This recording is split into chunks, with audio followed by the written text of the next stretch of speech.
Salt Lake City, Utah. Welcome to the program. How you doing, It Coach? is It's the James with Sean ESPN O'Connell 700. Show right here, ESPN 700, taking Not you much. from Thank you 11 for o'clock coming on. until 2 o'clock, and we got a packed You're show ready to for do you Coordinator's Corner today, right? today. Looking forward to Okay, all the awesome. guests, Yeah, and I we were want a you to little- tune in, not we got a just little for my next confusion guest, whether it but was at the you bottom of or the hour, Morgan we this got week, but Mekhi Bernard, glad stud running back, who I'm got sure I'll be got a discussing hold of you. with So, our next just a guest, minute which is here, the we'll one get and only, you started. know It's him well, Zachariah, Andy Ludwig, Utah that's filling offensive in for OC today. coordinator, and he is brought to you by the Coordinator's Corner is brought to you by Breitling Luxury Timepieces, celebrating 140 years of first times ticking. Find your fit today at Breitling.com. Mr. Ludwig, it is my first time meeting you. I wanted to meet you in person when I came down to Utah, but you guys rearranged your practice schedule. But this is my first time interviewing. Nice to meet you, sir. How are you? Nice to meet you. Doing well in full game prep mode right now. So fired up. Yeah, I believe it. Locked in. It's time to put those two Arizona games behind you. Obviously, the big news, no more Cam Rising for the rest of the year. I think everybody's dealing with it in different ways. And I'm sure you're going to get asked this ad nauseum. And this is not your first time being asked this, so forgive me for asking it again. But now that it's applicable again, how different will the playbook look in terms of what your preparation is? They're obviously two different players with two different skill sets. So how much different will the playbook look, both short-term and long-term? I'm dealing with it 1 week at a time right now. The thing that I gain a lot of confidence in is the growth and maturity of Isaac Wilson. We're all good. You know, been pressed into action early in his career, has done some really good things for a young guy, and has made some mistakes that a young guy will make. But I've seen improvement. His preparation is beyond reproach. And there's going to be some variables to the offense, but I don't see big changes for him. We're going to try to cater to his strength, and he's got great arm talent and great football savvy. So I'm anxious to see him go. And again, with the clarity, it's you're all in and fully invested in what he can do and how he can lead this team to touchdowns. Well, you actually led me to my next question. I was going to ask it a little bit later, but you led me to it. So while we're here, let me ask you this. He's passed for 830 yards on the year with 6 passing touchdowns, but he also has 7 interceptions. And you just mentioned a young guy like that that's trying to get his feet wet is going to make those mistakes. And I know how much you guys stress the turnover battle and how important that is. So as much as you watch film with him and point out the good, how much do you have to balance that with also showing him where he's making those mistakes and how to prevent him going forward? Oh, you got to keep it real. And he's mature and he wants to be a great player and he's working to be a great player. But you point out the good, you point out the bad. And the one thing is, interceptions are going to happen, but what we can't do is just give the ball away. And that's the big focus. Hey, you can't just throw one up for grabs and hope something good's going to happen. But eliminating the giveaways and, just focused in on the skill set of the players around you and go trust in your training and your read progressions, thought process, footwork, and putting it all together. Again, have seen improvement, and he's getting all the reps now, all the 1 reps. So look for big strides here in the second half of the season from Isaac. Now, I wanted to butter you up a little bit with the positive and the optimism and the optimism moving forward, but I just briefly here, and I'm sure this will be the last time that it gets touched on now that it's official that Cam Rising was out for the year. But looking back at last week, was there a conversation that he didn't look right maybe because of the finger and then in the beginning and then certainly after the leg injury? Was there any conversation at halftime about whether or not Cam Rising should go back in for the second half? There was, and we talked about it, and Cam was. We knew with the finger and the glove that there was going to be some errant. We didn't know, but anticipated some errant throws, and that showed up early. But we were prepared to deal with that. Cam said he was good to go at halftime. His leg, he could play through it. The medical staff said the same thing, and I stated earlier in the week, I wanted to ride with Cam as long as he said he was good to go. And that's what he told me. In hindsight, perhaps could have changed some things. I don't know how much that would have affected Cam's long-term health or any of that matter, but I wanted to ride with Cam. Again, got a ton of confidence in Isaac, but there's only one Cam Rising, so I want to ride with him. Andy Ludwig, fantastic offensive coordinator for your Utah Utes, joins the Sean O'Connell Show. Zachariah filling in right here on ESPN 700. Okay, I'm going to butter you up before one more negative question, then we're going to end on a positive note. You don't strike me as the kind of guy that would know this, but do you know that PFF has you as the third best offensive coordinator in the nation? Well, not in the last couple of weeks. So, yeah. Well, that was going into the year. And again, you don't strike me as a guy that looks up that type of stuff. But I do want to talk about the red zone issues that you had. And I got to imagine a guy with as brilliant of an offensive mind as you to be in that many opportunities to score. Were they very similar to Arizona State that you had against Arizona? Was it different? Because the way I looked at it, it just seemed like Cam wasn't right, and he was not making a lot of throws that he would usually make, and he was making a lot of throws that he would usually not make. Yeah, I think that's a fair assessment. And there was a little bit different play selection from the Arizona game to the Arizona State game. And again, Coach Whittingham and myself are on the same page, and we have to be more productive in throwing the football in the red zone. It just has not come to fruition to this point. We got to call better plays, and we got to execute the plays better that are called. And it's not one point or another. It's all of us working together to get that football in the end zone. Let's talk about my next guest at the bottom of the hour, Mekhi Bernard. Another monster game.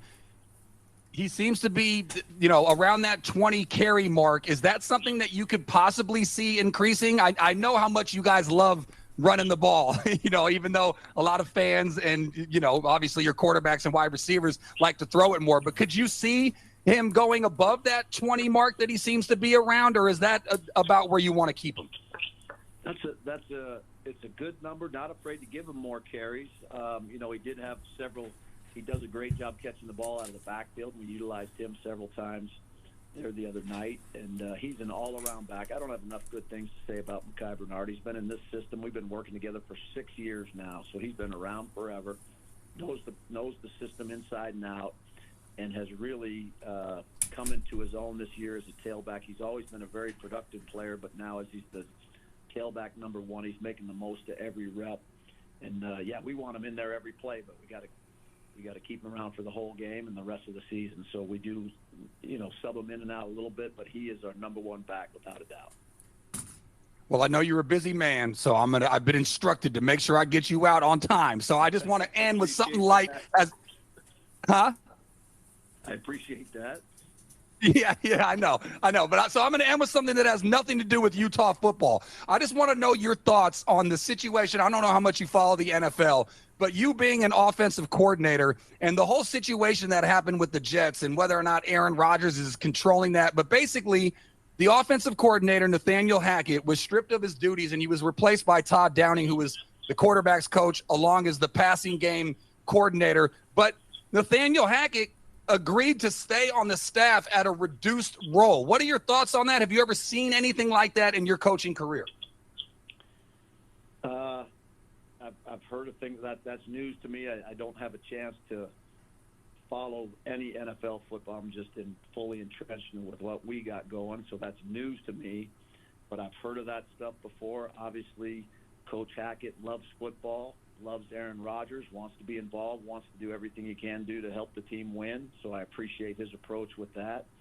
And just understanding the Jets' perspective, they're just trying to find ways to win football games just like the rest of us. So whatever it takes to get it done, I'm sure that was the decision process behind all that. But not knowing any of that situation firsthand, I don't want to speak much more than that about it. I got you. All right. Well, I know I threw you a little bit of a curveball there, but I figured I'd lighten it up anyways. Well, Mr. Ludwig, Andy Ludwig, offensive coordinator for the Utes. Nice to meet you, sir, and I hope to talk to you again in the future. I look forward to it. All the best. Go Utes. There you go. Go Utes. Andy Ludwig. Yeah. I tried to dance around James a little bit. I tried to throw some fun stuff in there. I mean, let's be honest. We're down. we're down here in Utes football land. So, you know, try to spice it up. But he did seem to have some optimism, and that will be obviously the focus of what we talk about. I know it came down, and I listened to OC when the news first broke, and I thought he did a good job of both recognizing that, you know, as a fan, you got to be kind of down in the dumps. It's another year, and this one, you know, you thought was going to be different. Last year, you lost Cam for the year. This year was supposed to be the year that guys come back. You're in a new conference. A lot of people are picking you to win it, and this is the year that he's going to stay healthy. This is the year that he's got all the weapons. You know, I mean, all the reports before the season were positive. I was the number one guy beating my chest on. Yeah, man, you were driving the bus. You were driving the bandwagon. I was. So, you know, it's been a down week, which leads me to my poll question. By the way, this is Zachariah filling in on the Sean O'Connell Show, ESPN 700. You can always join the show by either calling or texting on the Dish Pros text line, 877-353-0700. I'm on Twitter, at Zach Sports, ZAK Sports. Of course, the station, at ESPN 700. And then at Real OC Sports, Sean O'Connell, which you're probably already following, has now a show Twitter handle, at OC Show 801. So follow all of those, tweet at all of those, and vote on the poll, which I was thinking about it. I listened to a little bit of OC while I was doing some errands yesterday, and he was talking a lot about Cam and his legacy and where does he rank, not as a player of any position, but specifically the quarterback position. And it just, you know, it felt like it was needed, and I appreciate OC's perspective, but it felt a little bit like a funeral. And it's not a funeral. Nobody died. This is just sports, and we're lucky to watch it, talk about it, all that good stuff. But it did kind of feel like that. So then it got me to thinking, because I knew I was going to be doing the show today. What are the 5 stages of grief? And I had to throw out one because you can only put 4. Yeah, we're doing the 4 stages of grief. Yeah, Throwing out denial, right? Yeah, we can't do denial anymore because, like, if they had been ambiguous about his injury status and they were like, yeah, we don't know, it's week to week, then you could be in denial. But now that they flat out came and said that he's out for the year, we got to throw out denial. So that leaves, like, they said, Witt said in his Monday presser, originally he said indefinitely. If they'd kept that indefinitely tag on there and not come out and said he's out for the season, yeah, I agree with you, yeah, for sure. Yeah, exactly. So we got to toss out denial, which leaves anger, which is just, I think that I'm past that. I'll tell you what mine is after, but I don't want to lead the witnesses, or in this case, the voters. Anger, I can't believe we lost Cam again. It's like, not again. Not this season. Not again. So anger would be 1. 2 is bargaining, which kind of like, if we had just had Cam, or if we still had Cam, we could do this. We would have such a special season. But, you know, we'll be okay with Wilson. Like, everything's all right. You're bargaining. You're kind of not really letting it register. Then there's full-blown depression. That's like, our season is over. And that's it. Season is over. I'm selling my season tickets. Exactly. Maybe, when do the Jazz start? I've been watching, Utah Hockey Club. Pull a Cavs fan thing from 2010 after the decision, burn the jersey. That kind of depression, guys. Like, passionate depression. Yeah, just unreasonable stuff. Like, stuff that you shouldn't do and you might do, but you probably won't do. Or it could just be like, whatever. I'm watching a lot of Real Salt Lake when the playoffs are starting. Hockey, Utah Hockey Club's been great to start. Jazz season's coming up, whatever. Just like pretending like the season's not going on. You're just depressed, season's over. And then the last one. Yeah, move on to something else. And then the last one is acceptance. It sucks that we lost Cam, but we still have a ton of talent on both sides of the ball and great coaching. Next man up. Let's go, Wilson. We can still win the Big 12. Let's go. So those are your 4 options. And again, you can vote. I put it up at Zach Sports, ZAK Sports. You can also vote at ESPN 700. Which of those 4 are you dealing with in terms of your grief. 1, anger, 2, bargaining, 3, depression, 4, acceptance. Yeah, now, James, we're past denial, I'm man. We can't do denial, so we're doing the 4 stages of grief. Yeah. Oh, yeah. Just in case people don't know that we both know that there's 5. We threw out denial because they came out and said that he's out for the year. So there's no law. It's impossible to be in denial. So I'm going to let you go first, James. Of those 4, what are you did you deal with all 4? Are you at the last? Are you in the middle? Where are you at? Well, I think I'd like to say acceptance because I'm a little bit more bargaining, I suppose, but I would like to say that I'm kind of to acceptance because, seriously, everything is still in front of this team.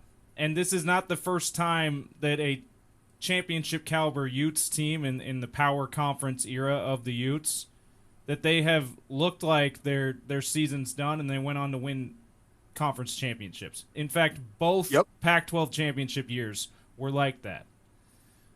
Both of them, they stubbed their toe in October in the conference season, and then and both of them they had a bad some bad non-conference performances. So this year they didn't they avoided the bad non-conference performances, but that doesn't matter, especially now that you get an automatic bid to the playoff with the conference championship.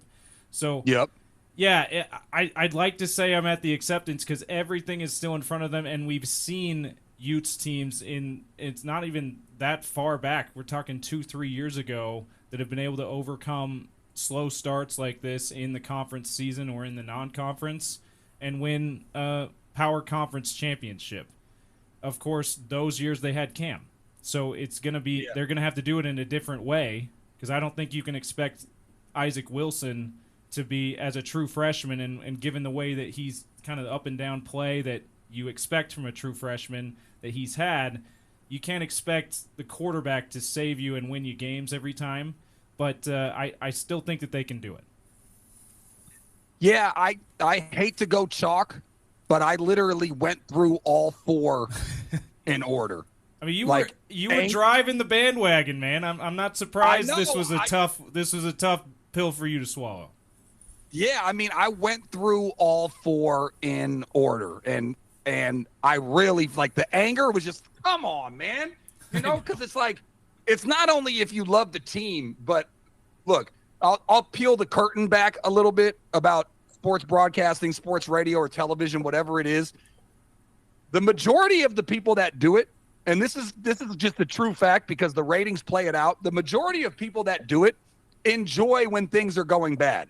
Because unfortunately, and it's a bad reflection on society, but people like negativity more than they like positivity. Yeah, I'm just going to tell you that You get more engagement when you tend to get more engagement when things are going bad, for sure, because people are passionate about what went wrong, being angry, and they're angry and they want to express their anger. Yeah. Well, I am. If you've learned nothing else about me and my time on these airwaves, I am as honest as it gets. And sometimes it's not a good thing that I don't have really a filter between my brain and my mouth, or I wear my heart on my sleeve, whatever phrase you want to use. But I'm as candid as possible when I say that I am not that kind of radio host. I love it when it's all, sunshine and unicorns and Skittles or whatever. I'd much rather do positive radio than negative radio. So my first reaction was just like, come on. And then I did the bargaining. I was like, okay, well, maybe he's not like all that hurt, or, we can do the, who knows, right? I mean, Zach Wilson was the number 2 overall pick for a reason. Maybe, his brother's a chip off the old block or whatever. He's shown a bunch of positive stuff, and then I had the thing like, man, we could have had, I did all that. I did the bargaining. And then I did have the depression. And as positive as OC tried to keep it, when I was listening to it, that's when it kind of sunk in. And I was just like, man, is there really going to be anything that they can do from this? Like, where can they go without Cam? And so I was just like, down in the dumps. Like, I usually and I did later once I got past this stage, but I like to rewatch the games, take all the positives and the negatives. And, obviously this past game was a lot more negatives, and I'll get into the red zone stuff later in the show. But I didn't have the gung-ho. I wasn't reading all the quotes. I wasn't, I was just like, man, kind of feels like it's over. And now when I do radio on there, it's just like, it's just another lost season. So I had the full-blown depression. But then, you know what? Something came up in me. And I don't know what specific article. Was it the what? Was it the next man? Is that what came up inside you? Well, yeah, kind of. I don't remember what specific video or article I was either watching or reading, but something got me really excited about Wilson. And I think you heard that a little bit from Coach Ludd. You can kind of hear it in his voice, almost like, obviously, this is not ideal. And he did not want Cam to go down. I'm not even kind of insinuating that. However, I think obviously he has to do it. Now, us as radio hosts or fans or whoever, we have the choice to just chalk it up, or, we can have any sort of mentality that we want. When you're the offensive coordinator for the team, you have no choice. But you can kind of hear in his tone, and maybe we'll play back some of the interview later. I know, James, you don't have a ton of people that are working for you, but there was some quotes in there that I can at least go back and listen to, and I can just relay kind of what he was saying. If we can cut it up, that'd be great. But it was almost not a sense of relief, but he mentioned something specific where he said, now that there's clarity, I should say, now that there's clarity that Cam is not the guy and I can dive fully into Isaac Wilson, then I'm allowed to now know his skill set, know what I need to do in order to put him in a place to succeed in terms of, just now I know what I got. I know the rest of my personnel, and I know that Wilson's going to be my quarterback. So I'm not saying it's freedom, and I'm not saying that he would rather have it so it's like that, but there's got to be something when you're an offensive coordinator. I can only imagine, he'd never allow it, but you know what I would love, James, is to spend one day with Coach Ludd just to see what he does day to day. He probably wakes up. I'm guessing he wakes up at like 4 a.m, probably works out or does whatever, and then he's like right into it, goes to the film room, works on stuff, comes up with plays, draws this, watches the other team's defense. Like, his day's probably so packed. And when you have, when your mind is knowing that it could be Cam or, it could be Isaac, depending on Cam's availability, it spreads you thin. Definitely. And that's not an opinion, James. That's a fact. Like, if you were producing for a show and you didn't know if it was going to be me or OC, then you'd be like, okay, well, OC is good at this, and he likes to interview this kind of guy, but Zach's a little bit off the wall. He wants to interview this kind of – like, you wouldn't be able to just dedicate yourself to producing one show. So now that he had that ability, you could hear excitement in his voice, like, yeah, I'm all in on Isaac Wilson now. I don't have to worry about, like, well, is it Cam or is it – because think about how much you just need to factor in when it comes to looking at the other team's defense, let alone your own personnel. You got to worry about the other team's personnel, and then you got to come up with a game plan and all these different play calls for 2 different quarterbacks against a whole nother defense that you had just previously been preparing for a different defense. So all I'm saying is I'm sure there's a part of him where it's like, okay, we got to get to work, and now I at least know exactly what I'm working with. You know what I mean, James? Yeah, he gets to focus in on one guy, designing a game plan for one guy the rest of the season, rather than having to design 2 or try to design one that might work for both of them because he doesn't know which one's going to go. For sure, he's got to be relieved. He's got to be a little relieved that, hey, at least I can focus on one quarterback now, even though it's not the quarterback you would have liked to have at this point in the season, for sure. Of course. And again, not what he wanted, but also at the same time, now he's allowed to put his full focus into Isaac Wilson. And, look, I talked about it, and we'll talk about it throughout the show, but there's still a ton of talent on this team and a lot of reason to still be excited. And look, there's not a coaching staff that I can think of that I would rather have heading this all up. Like, I think again, this is going to be a rallying point. They're not ranked, James. Utes have been ranked. I almost said we. You can't say we in this business. Utes have been ranked all year. They got the receiving votes, James. So this has got to be, hopefully, rock bottom for them, and they all rally together, and we'll see what happens. And here's some positivity. It'll be our next guest coming up at the bottom of the hour, Mekhi Bernard. He has been absolutely awesome. OC put out the poll question, who's going to be the bell cow, quote unquote? Well, that question has been answered. So I look forward to talking to him. Again, a lot of these interviews, look, we're still in the first week, so you're going to have to forgive me if some of the questions or some of the energy is a little bit negative, as I'm going to try to just start with the negative, put it behind us, and then end with some positivity and some enthusiasm, some optimism.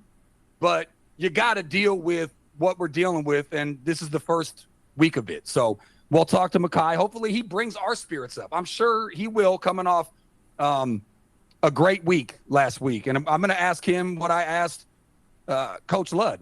Are you able to take on a bigger workload? Because he's already getting the majority of the touches, but could he get more should he be asked to? So we'll do that coming up next. The opening segment of the Sean O'Connell Show is brought to you by Alvy Armani. If you're having hair issues, gentlemen or ladies, maybe it's just thinning more than you'd like. See, that would be me. I like to personalize these, James, and I'm honest. Like I said, I'm honest with the people. I'm constantly checking, the widow's peak, top of the dome, where it can go on you, the sides, you know what I mean? So if you've already got that, or you're just concerned with it, let Alvy Armani help you out. Find them online at alvyarmani.com and tell them ESPN 700 and 92.1 FM sent you. All right. Coming up next, we will talk to Mekhi Bernard. Also, want you to go on Twitter at Zach Sports, ZAK Sports, and the station's handle at ESPN 700. The poll question is, what stage of grief are you currently in? Anger, bargaining, depression, or acceptance? I hope that everybody listening is either already where me and James are at, which is acceptance, or that by the end of the show or tomorrow's show, because I'm going to be preaching positivity. I'm glad I filled in, James, on Wednesday and Thursday and not Monday and Tuesday, because I don't think you would have invited me back Monday or Tuesday. I was going through anger and bargaining and depression. A little too dark on those days, you're saying? Yeah, you would have been like, if it was Monday and Tuesday, after Tuesday's show, you go, hey, Zachariah, it's been nice working with you. You're not coming back again. And I'd be like, you know what? I totally understand. The vibes are not right, my guy. Yeah. So I'm glad I'm doing it on a Wednesday, because I'm at acceptance. Hopefully you are too. You can also text in on the Dish Pros text line, 877-353-0700. Coming up next, see, more positivity already starting, because our next guest should have put a smile, one of the few smiles that you had on your face last week. Mekhi Bernard joins us next. It is the Sean O'Connell Show. His boy, Zachariah, filling in right here, ESPN 700. Hey, it's Bill Riley here, the voice of the youth. My good friends, it's Sound Warehouse. You know what time of the year it is. That's right. It's back to school time. That also means it's fall camp time with Camp Kyle, but that also means football season is just around the corner, and fall will be here soon.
off the right-hand side.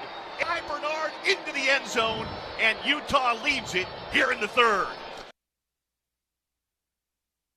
That is Bill Riley on the call, courtesy of ESPN 700 and Utes Sports Network, calling Mekhi Bernard's TD run. The only Utes TD, unfortunately, in Saturday's loss at Arizona State University. Welcome on back. It is the Sean O'Connell Show. His guy, Zachariah, filling in for him right here on ESPN 700. We have asked you to go vote on the poll. Where are you at? Maybe it'll be my first question to Mekhi. Which stage of grief with Cam being out? I'm guessing he's going to go 4, but is it anger? Number 1, anger. 2, bargaining. 3, depression. 4, acceptance. We will give you some results on that. And our conversation with Utes star running back Mekhi Bernard is brought to you by Metro Elevator. Do you live or work in a building with an elevator that just doesn't seem to cooperate and just loves to inconvenience you on a regular basis? That's the worst. Well, don't be the worst. Do your property or your building manager a favor and tell them to call Metro Elevator, Utah's preferred vertical transportation experts. 801-947-7003. I'll do it a little slower.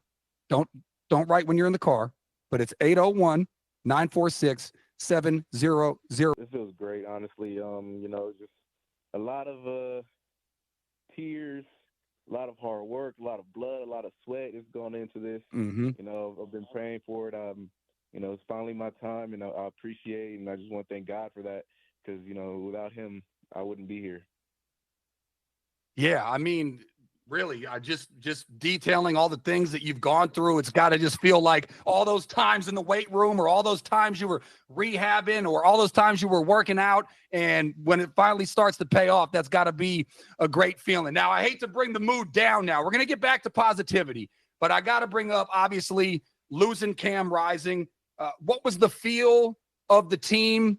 And I listed off, and I'm not really joking about it because I honestly went through those 4 stages, but I'm assuming that most of the team and most of the coaching staff is on to that let's go and sort of next man up. Let's rally behind Wilson. Give me just an idea of all the ups and downs of what the team has gone through and where they're at now. It was a slight period of just like, wow, really? Like, Mm-hmm. It's a tough loss. You never want to lose a guy just like that. Coach said it. We all know he's one of a lot of football games, and he's done a tremendous job of just being our QB1. But, it took us a second, but, we got to move on. We still got a season to play. And so, we were ready for the next step, and we just got to be ready for this week. And looking back on your back-to-back losses, let's just pretend like Arizona never happened. But you've also been here before as a team. 2021, you lost to BYU and San Diego State, and then you bounced back to win your first Pac-12 championship. So is that something that's talked about amongst the guys? You guys, hey, look, I know it looked ugly, back-to-back losses, and we'll get into the red zone stuff here in a second. But Mekhi, is that kind of what the leaders are saying to everybody and getting everybody's morale up? Like, hey, it's been done before, and probably not as talented as a team as the one that you have now. Oh yeah, I mean, I haven't been on a team where we went undefeated and won a championship. We lost a couple games each time, and so that's just the boost for everybody need to hear is just this is nothing new to us. We've been down, we've been out before, but we always fight through adversity and push back, and we finish on a high note. So that's what we're trying to do here. We're trying to turn it around, finish on a high note. Star running back Mekhi Bernard joins me. It's the Sean O'Connell Show. Zachariah filling in right here, ESPN 700. Now, the big news for you, obviously you didn't want it to come this way, but what does it mean for you? And I know you're going to say all this stuff, but like really, that's got to sink in that not only your on the field performance, but the news was you are now a captain. So what kind of onus does that put on you to like really even step up more in your leadership role that you've been named a captain? It puts a lot on me. I mean, I'm just going to continue the season how I've been doing it. I've been doing a great job of just trying to lead the guys just from the position I was already in. But, now with that title, it's a lot more just putting, ownership on other guys and accountability on other guys.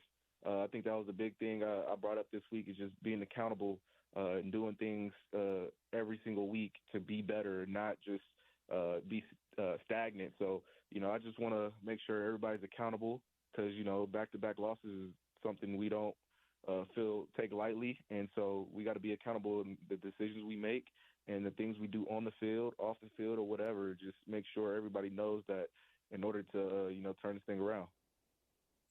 Yeah, looking back at that Arizona State game, you guys crossed the Arizona State's 30 7 times and only scored your lone TD. Was there anything that you saw on film that could explain the red zone issues, or was that just Cam being very limited based on not only his hand injury but his leg injury? I think it's a combination of a lot of things. Obviously, that's a big deal. Cam can get out the pocket. He can scramble. He's that type of guy. He can do a lot of things. And, with that leg injury, I think that really limited him to the pocket and not being able to, force defenses to think about decisions they made. But, it goes on to the whole offense as well. And we just need to be better and, just keep moving the ball when the field gets shorter. Now, I want to ask a question specifically based on you and how you go into games, how you've been used thus far, and how you expect to be used moving forward. You're 6 feet, 206 pounds, and you rush the ball around 20 times. Are you ready for a bigger workload if that's what Coach Ludd wants because of the quarterback change? Can you take more carries than that? I'm assuming you're going to say yes, but would you rather stay around that 20 carry mark? Man, I would do anything to make sure we put, another W. You carry it 40 times, wouldn't you? So I don't care how many times I get the ball. I don't care how many times, whatever. I just want to win. So, I'm not going to say I'm going to sit here and be like, yeah, 20 carries is my limit. No, if we need 30, we need 40, we need 50, I don't care. Give me the ball, whatever. But, I'm just trying to put the team in the best position to, just go out there and play spectacular. So, I don't care what it is. Just whatever the game plan is, we got to go and execute it. Yeah, see, that you strike me as the kind of guy where it wouldn't matter. So my last question, you're probably going to say the same thing. I just want to ask you what the difference is between being in the Pac-12 and in the Big 12. A lot of people made a big thing about you guys going to Oklahoma State, and you won't know what Big 12 crowds are like until you get there and you go in there and you win that game. But has there been any difference? I feel like you're the kind of guy where it's like, put whatever opponents ahead of me. I'm going to do the film study on their defense, and I'm going to go do the best that I can. But has there been anything in the transition from the conferences? Not that I can see or, feel. I think it's just football is football. You got to go in the film room. You got to do your studies. You got to know what's going on. You got to be able to try to go out there and execute each and every time. So, just football is football. At this point, it doesn't matter what conference you're in. They may say, SEC, ACC, Big 12, whatever, Big 10 is different, but, I haven't felt it yet. So we'll see what happens, but football is football to me.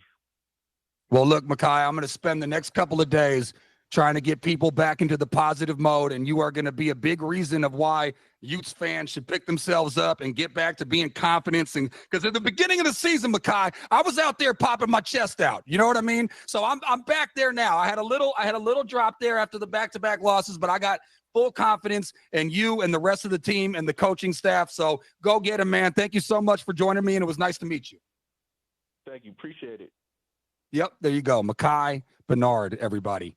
You're now star running back for the Utah Utes. Yeah, man, career high in rushing yards, and you're only this many games into the season. That's got to be sweet. Everything you do on top of this now is just gravy. I mean, not really. I'm sure he wants to add to his 676. But, I mean, you have a career high this early on. You got to be feeling real good about yourself. And you heard the man.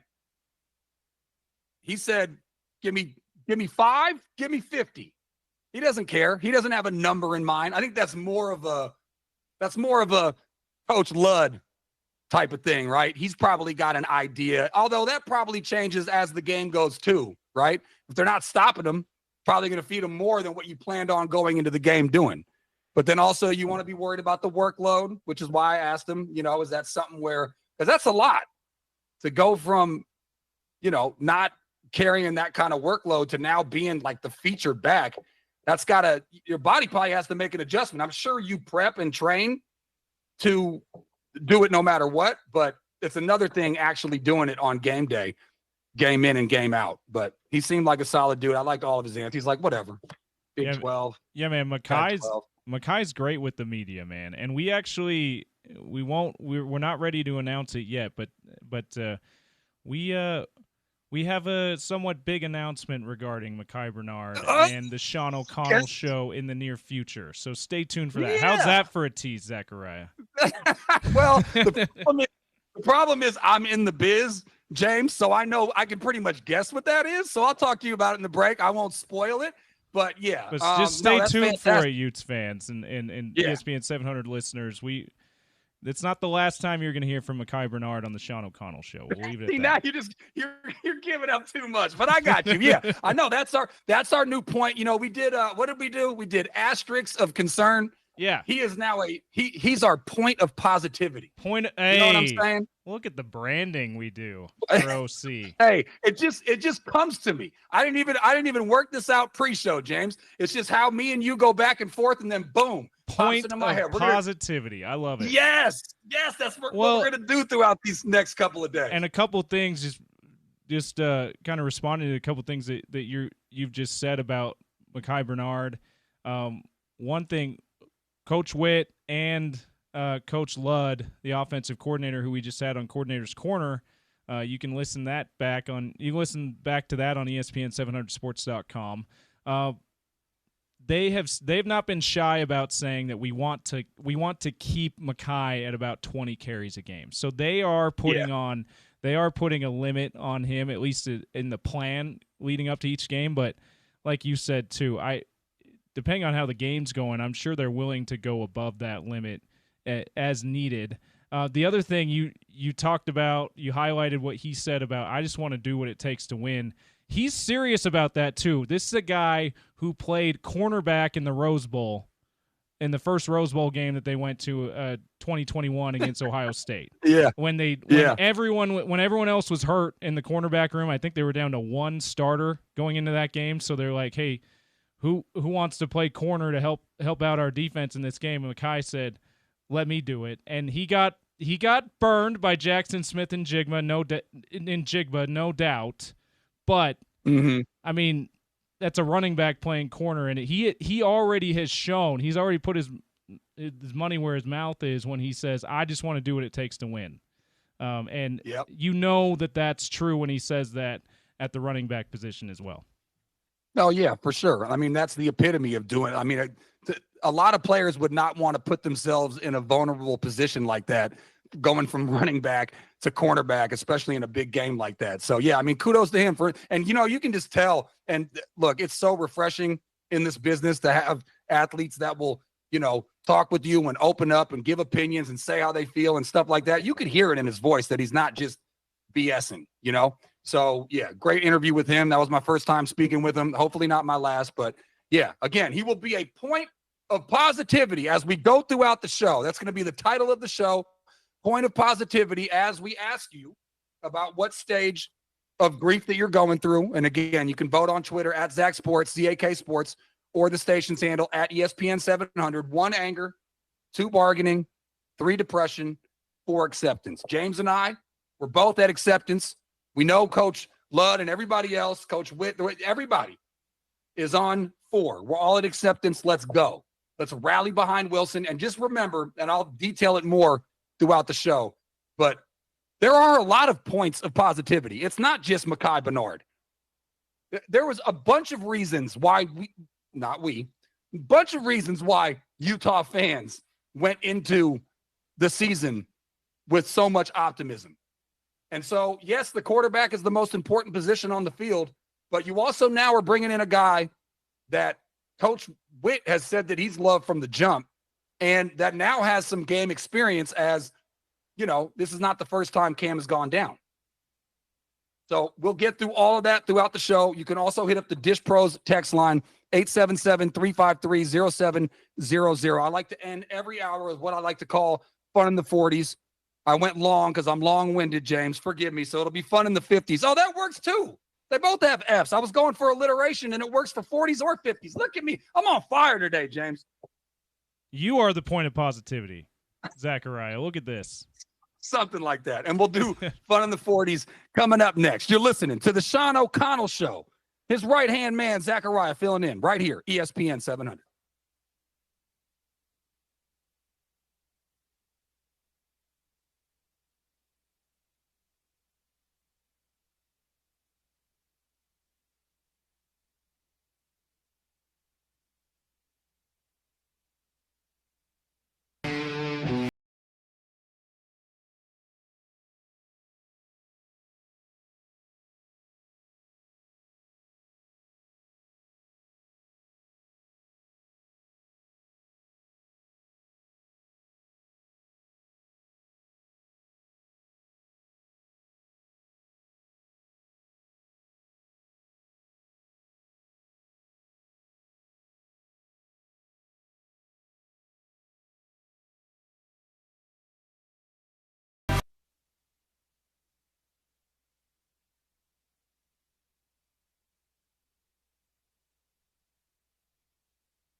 Free falling. I don't care what kind of music you like. You have to love Free Falling by Tom Petty. It's pretty much impossible not to like that song. I don't care what your genre is. Welcome on back. It is the Sean O'Connell Show. His boy Zachariah filling in right here on ESPN 700. Coming up at the top of the hour, a guy that I love talking to. And I think I have a level of comfortability with him that he might not have with me. So I'm going to tell him in the beginning, I'm just going to say, Scott, if I ever get too up in your biz or, too forward with anything, you just let me know. Because that guy would beat me to a pulp. I mean, we're both tall, but that guy's a lot stronger than me. So we'll talk to Scott at the top of the hour, and we'll find out where he's at on that scale. I'm hoping he will be where we all need to get to by the end of, if not today, tomorrow, which is let's rock. Let's go. Acceptance. Cam is gone. We appreciated all that he did. Time to move on. This season is not over with all of our points of positivity. But right now it's time for the hot lunch. And today it's brought to you by Jersey Mike's. Every sandwich is sliced right in front of you and cheesesteaks made to order on the grill. What are you waiting for? Jersey Mike's, a sub above. I love me a sandwich. We're not going to do a food segment here, even though it is fun in the 40s. So technically I'm allowed to do whatever I want, but I got to keep it within the wacky world of sports. I don't generally go outside of sports. But if we could just do food briefly, sandwich is like underrated. Everybody likes it, but not a lot of people love it. I love me a sandwich. There's so many different kinds of sandwiches, and we're not going to do is a hot dog a sandwich or whatever. Nothing like that. I'm just saying sandwiches are great. Like if I could only have one thing, because it's cheating a little bit because there's so many sandwiches. I'm just saying, love me a sandwich. I've never been to Jersey. I don't think we have a lot of Jersey Mike's out here. Do you not? But, okay, I was going to ask you what your favorite Jersey Mike's sub is. You are part Italian. Do you like an Italian sub? Oh, are you kidding? I when I go to other competitors, which I won't mention, I always get the Italian. You kidding me? Pepperoni, ham, salami, pepperoni, all that good stuff. Yeah. Yeah. So that's my favorite at Jersey Mike's. They actually call it the Italian. It's number 13. Smart man.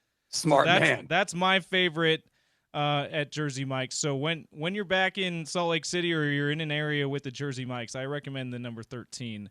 They also have secret menu stuff. You can Google stuff on their secret menu, that different things. One of my favorites on the secret menu is the Cali Club, which is the club sandwich with bacon and avocado instead of mayo. So nice. Yeah. They've got good options though, man. You're gonna have to try Jersey Mike's and try that Italian sub if you really like Italian subs.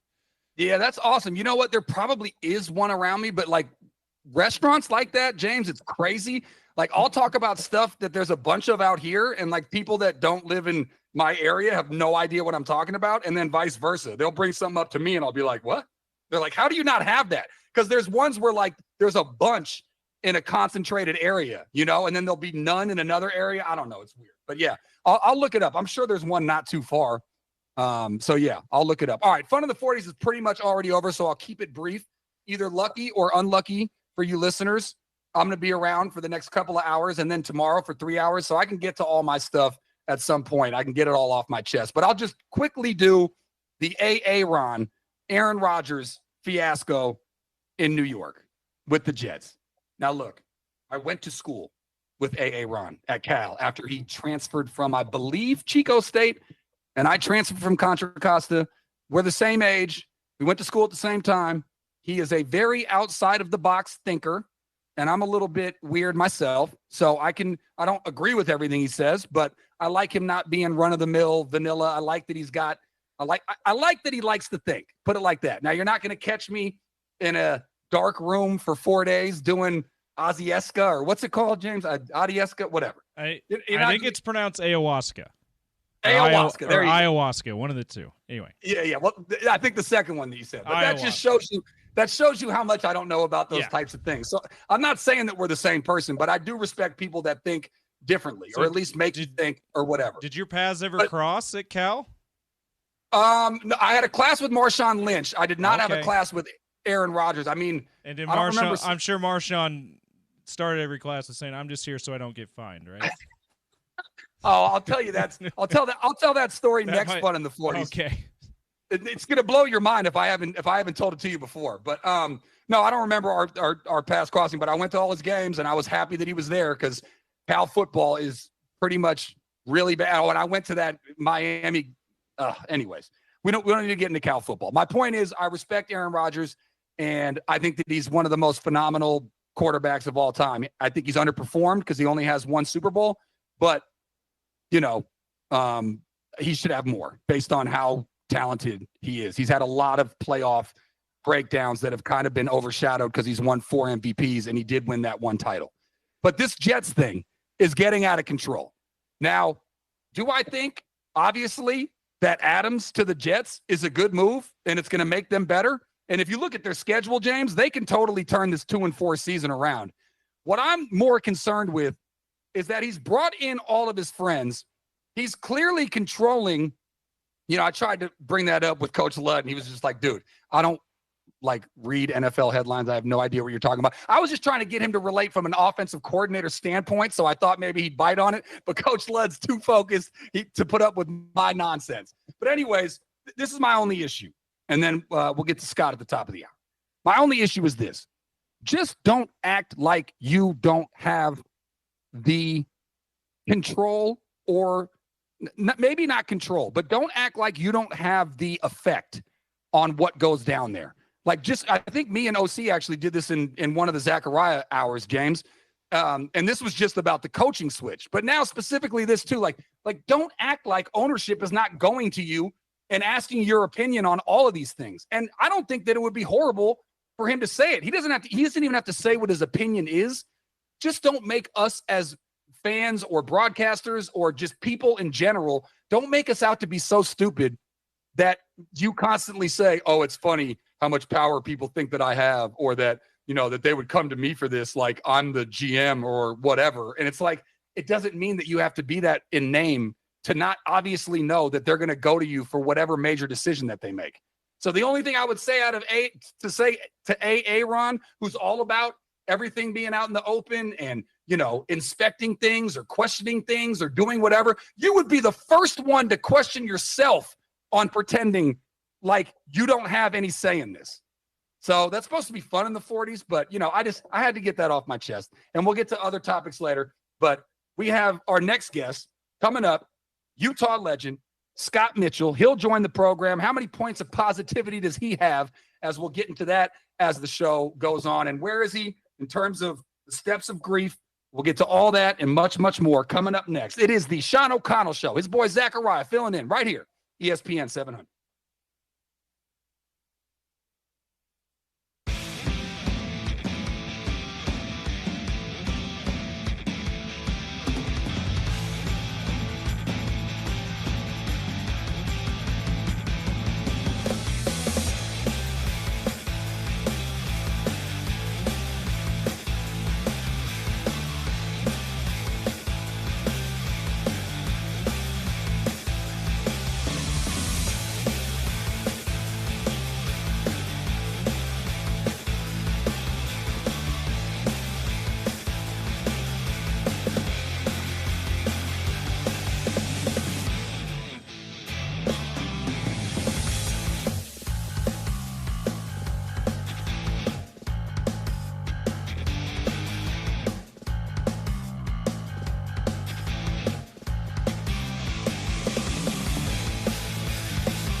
Why do I feel like James played that just for me? I am definitely born to be wild. My dad used to play that song for me because I was a little bit of a ruckus sort of adolescent, as you could probably guess, James. Welcome on back. It is the Sean O'Connell Show. Zachariah filling in right here, ESPN 700. We want you to participate in the show. You can do so by either calling or texting the Dish Pros text line, 877-353-0700. And then we want you to participate. Either you can tweet, vote, or do both. But basically, the poll that we put up at Zach Sports, ZAK Sports, and at ESPN 700 is, what stage of grief are you currently in? 1, anger. Can't believe we lost Cam again. 2, bargaining. If we only had Cam, we would have a special season, but we'll be okay with Wilson. 3, depression. Our season is over. 4, acceptance. Stinks that we lost Cam, but next man up. We have a ton of talent on both sides of the ball and great coaching. Let's go.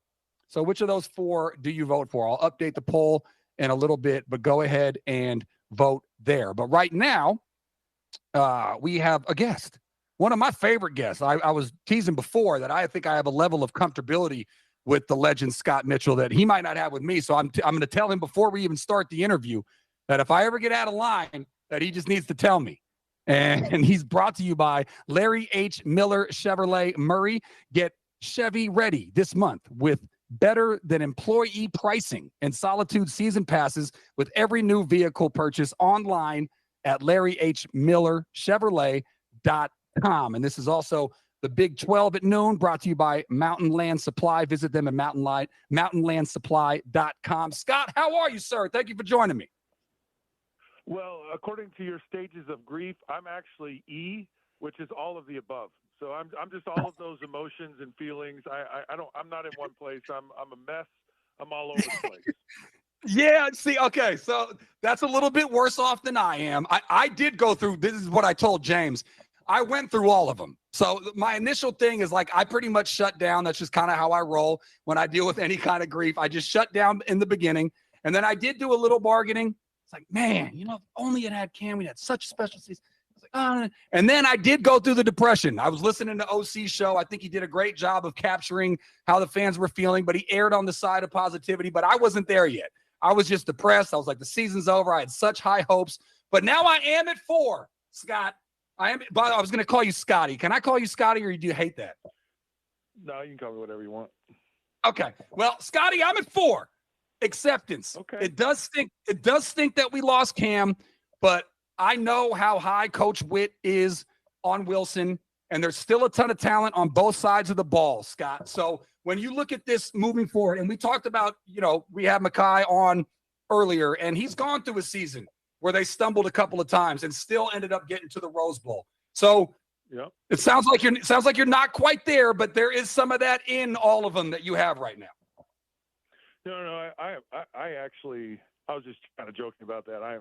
I'm a very optimistic person. I'm a forward-thinking person. I mean, that's how you are when you play football. You're like, okay, we can control this. We're the ones that have the biggest say-so in how everything turns out. We can sit and feel sorry for ourselves, so we can figure out what do we need to do. And you were right in your comment about this is a very, very good football team.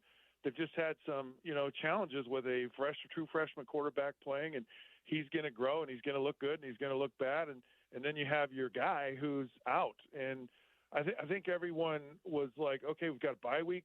We've got Arizona State, who's okay. They're not great. We should have time. Cam's got plenty of time to come back and be healthy. I think in a way it might be a really good thing for all of the Utah faithful, coaches, players, fans, administrators. I think everyone after that game said he can't play. Okay, he can't play. For whatever reason, he can't play. We need to move on. Everything to that point has been, okay, when Cam comes back, Isaac's just a placeholder right now. And now it's defined, it's definitive. I actually heard Andy Ludwig, I was listening to you earlier, he alluded to that a little bit, where it's like, okay, now it's Isaac's deal, and everyone knows it, and the players around him know it, and a player like Mekhi Bernard knows it. And so I think it's a more healthy thing for Utah moving forward than to just be in this waiting and hoping that really the team's been in for almost a year and a half now. And I think I think it's a much healthier, much better place to be, even if it's a young freshman quarterback. Now, thankfully, you're in Utah where your career was properly rated, but we talked about this in our first interview, how your NFL career was criminally underrated. And so I want to ask you as a quarterback, because you backed up, some people would say top 5 quarterback of all time in Dan Marino. Forgive me for not knowing if you had experience prior to you stepping in and having so much success, but what goes in being behind a guy, and does the couple of games that Isaac had going in there, is that going to prove to be very helpful for him moving forward? When you're young, you're just going to always run into situations you're not familiar with. And what was so good for me sitting and waiting to play is that I got to watch someone do it the right way and the best way, quite frankly. And I was around a coach who was incredible. And so I was in about the most catbird seat situation, ideal situation for a young quarterback that anyone could have ever been in. And it was awesome, and it was great, and I learned a tremendous amount from it. With Isaac, it's kind of learn as you go. There's not really someone there. He hasn't really had a chance to watch Cam, and so he's got to go through some of those lumps as he goes along. The biggest thing is really for him to identify what he's good at and what he's confident in and execute that. I got off the bus my first day in Miami, and Coach Shula, I was handed a playbook and said, "You call your own plays in practice." And, okay. And I'm like, I don't know a play. I haven't even looked at the playbook. And so he did this because for 2 reasons. One, you learned it. And 2, he's like, I have the best plays in the world, and unless you can run the play, it's worthless. So he can have all this great and amazing offense, but if Isaac Wilson is not confident, not comfortable with it, it's not going to work. And so identifying what he's really good at and what he's confident in will really help him. And they should find it because there's so many different things they can do. I mean, they haven't even used the tight ends this year. Started to see a little bit of Mekhi Bernard in the passing game. You've got some talented receivers in Money Parks and Dorian Singer. So there's a lot to work from and a lot that Isaac can feel confident in. And the other thing, really quick, that's I think important for Isaac is there's something about playing. So he was thrown in the fire, boom, he plays, and then he gets to sit back for a couple of weeks, sits through a bye week, he sits through last week's game, and it's almost like he's got a chance to come up for air and do a little bit of evaluation. And I have to believe, it's been my experience, that guys come back and play better, even more confident than they were before, because before it's just a grind every week. You're just like breathing through, fire hose and it's hard. And so now he's had a chance to, and he'll be better. And by the end of the season, he's no longer a freshman. He's been in the program. He's played for a year. So you're going to see improvement, and you're going to see a much better player, I believe, moving forward throughout the rest of the year. Forgive me for another offensive coordinator question, but obviously I got it on my mind since I interviewed Coach Ludd. When you stepped in for Dan, I'm sure you were in every quarterback meeting, right? And I know you were taking second team reps or whatever, but I'm sure you were in the quarterback room, the total offense room when you were going into the game during the week. How much did the offensive coordinator at the time, was it Shula? Was Shula the coach and the offensive coordinator?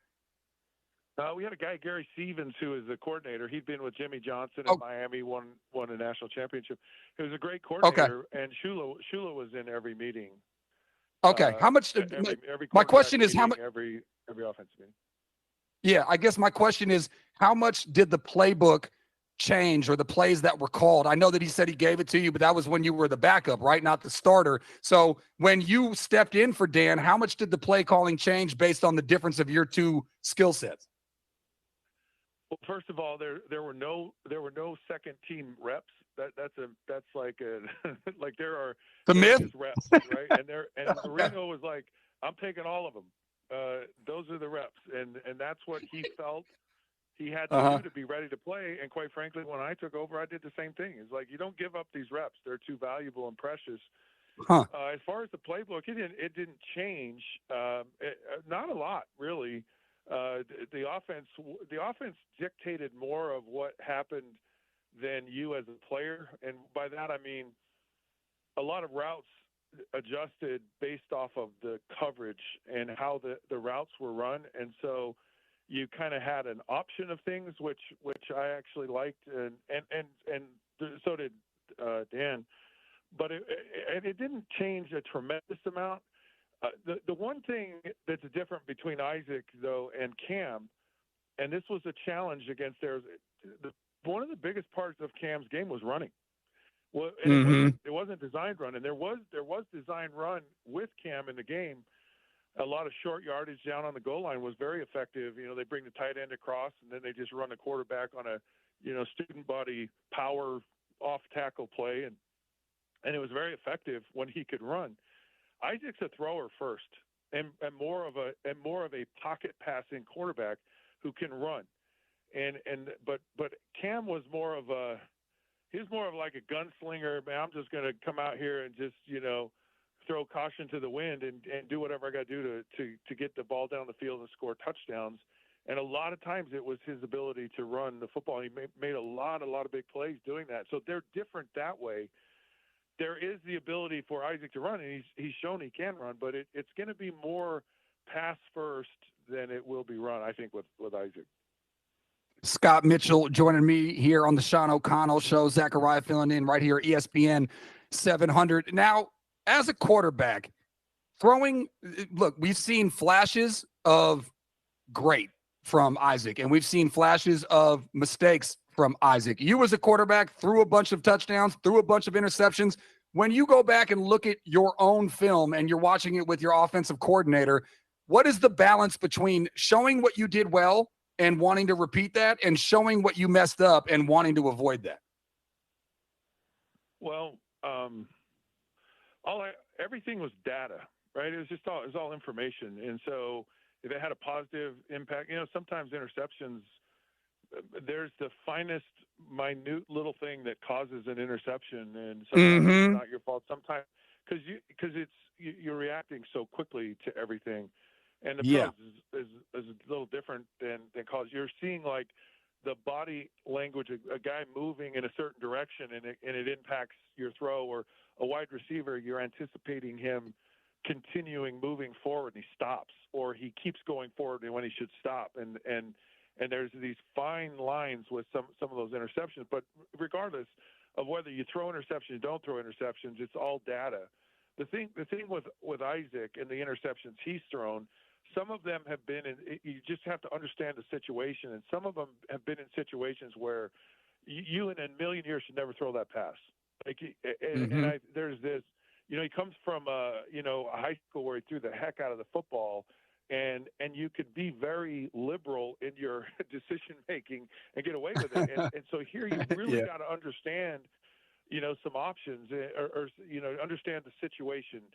And like, you never throw an interception on first down, and you never throw an interception, down the field and try to force the ball like you did at Oklahoma State. But he learned from it, because the first time he throws the interception, he never should have thrown that pass. And then the second time he throws it to the underneath guy who was wide open both times. And so it's really, and to me, I go, that's good, because Isaac learned from that and he got better in that situation. And so I look at playing and plays as just data and opportunities to learn. And because you, in your mind as a quarterback, you're putting a bank full of knowledge that you're saving for, okay, I've got to, in this situation, this is how to correctly handle the football.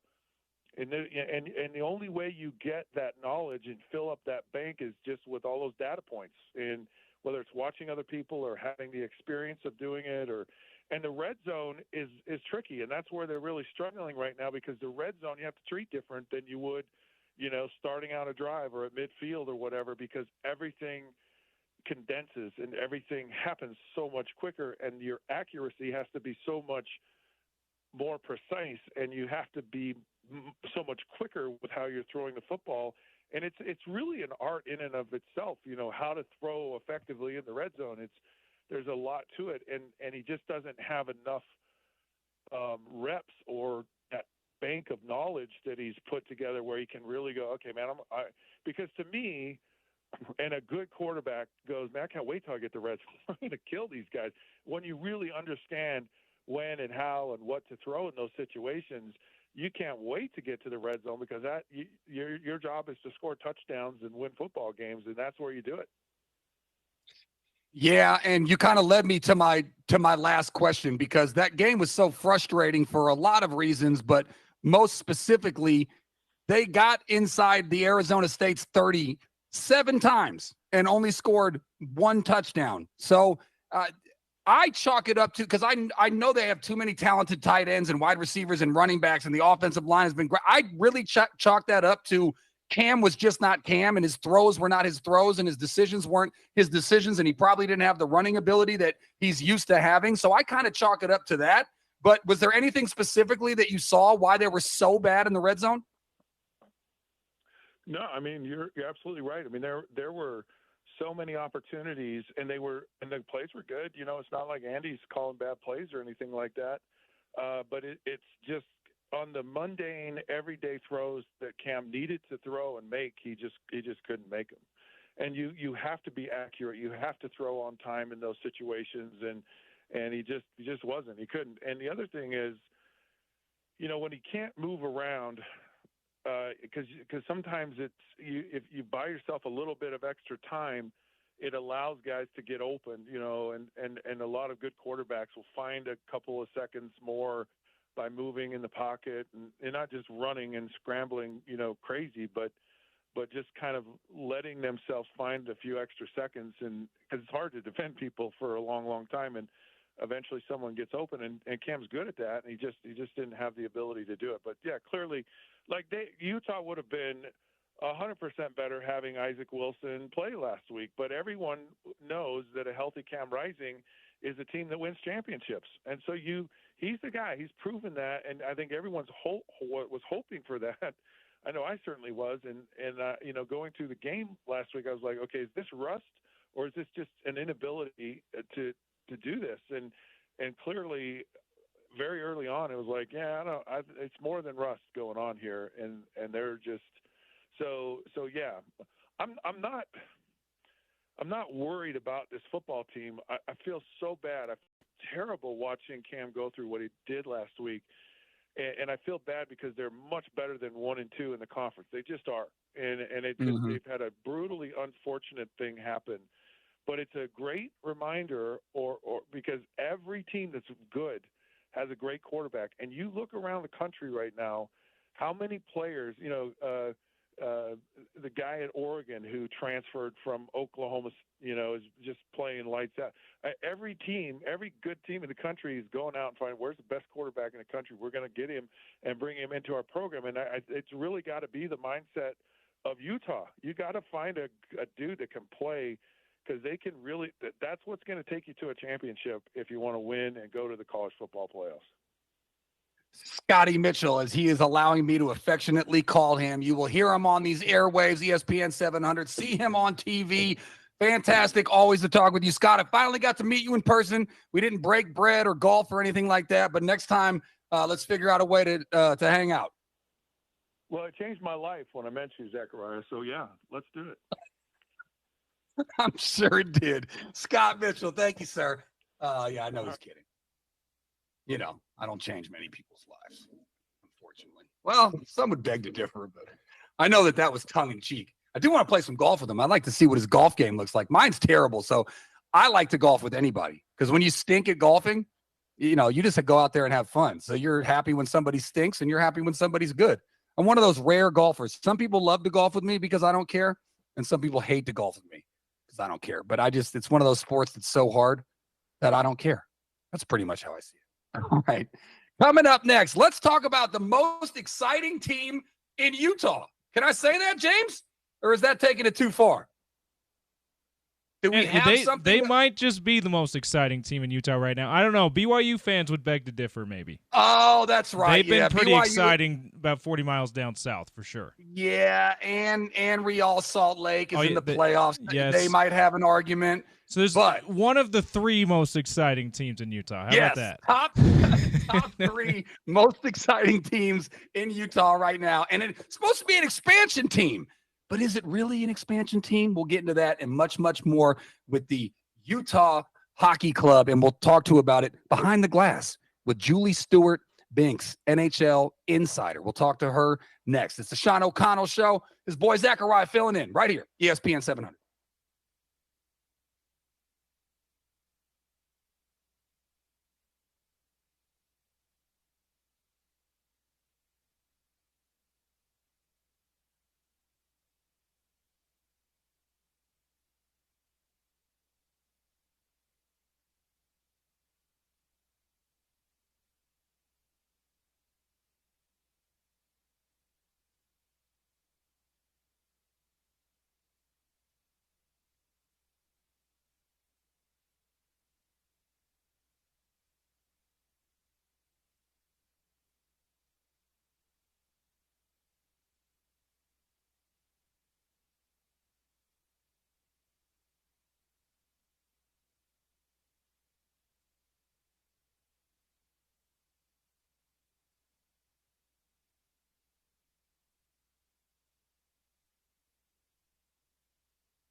Yeah.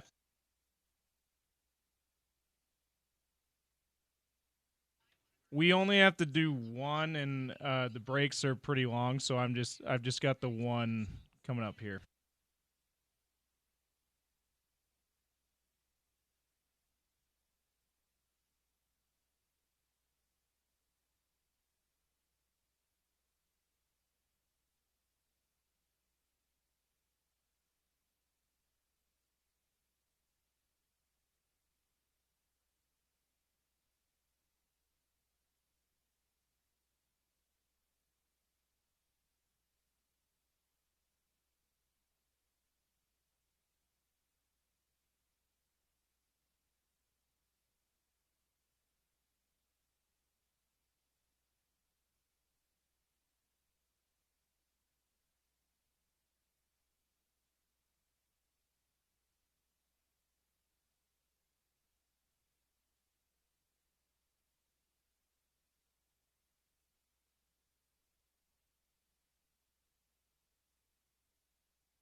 A minute remaining in overtime.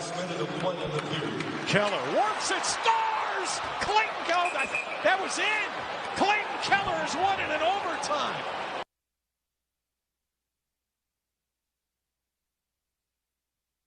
That's what I'm talking about. That's what you call an overtime game-winning goal by the Utah Hockey Club captain Clayton Keller.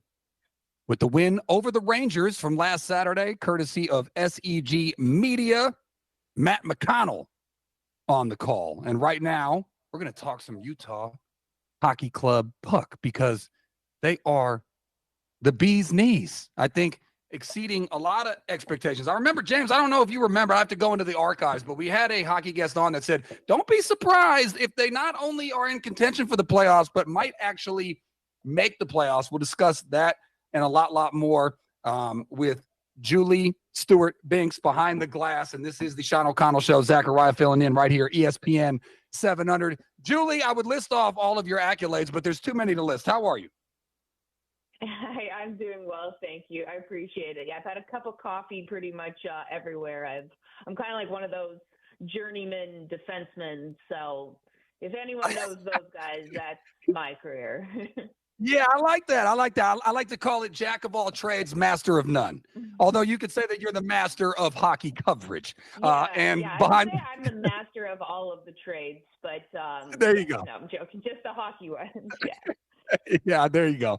And Behind the Glass is brought to you by Canyon's Edge. Canyon's Edge Sports Pub in Holiday is the place to be with delicious food and drinks, a lively atmosphere, and every play on one of our many big screens. You just can't beat it. Located near the mouth of Big Cottonwood Canyon, Canyon's Edge Sports Pub, where every game day is a win.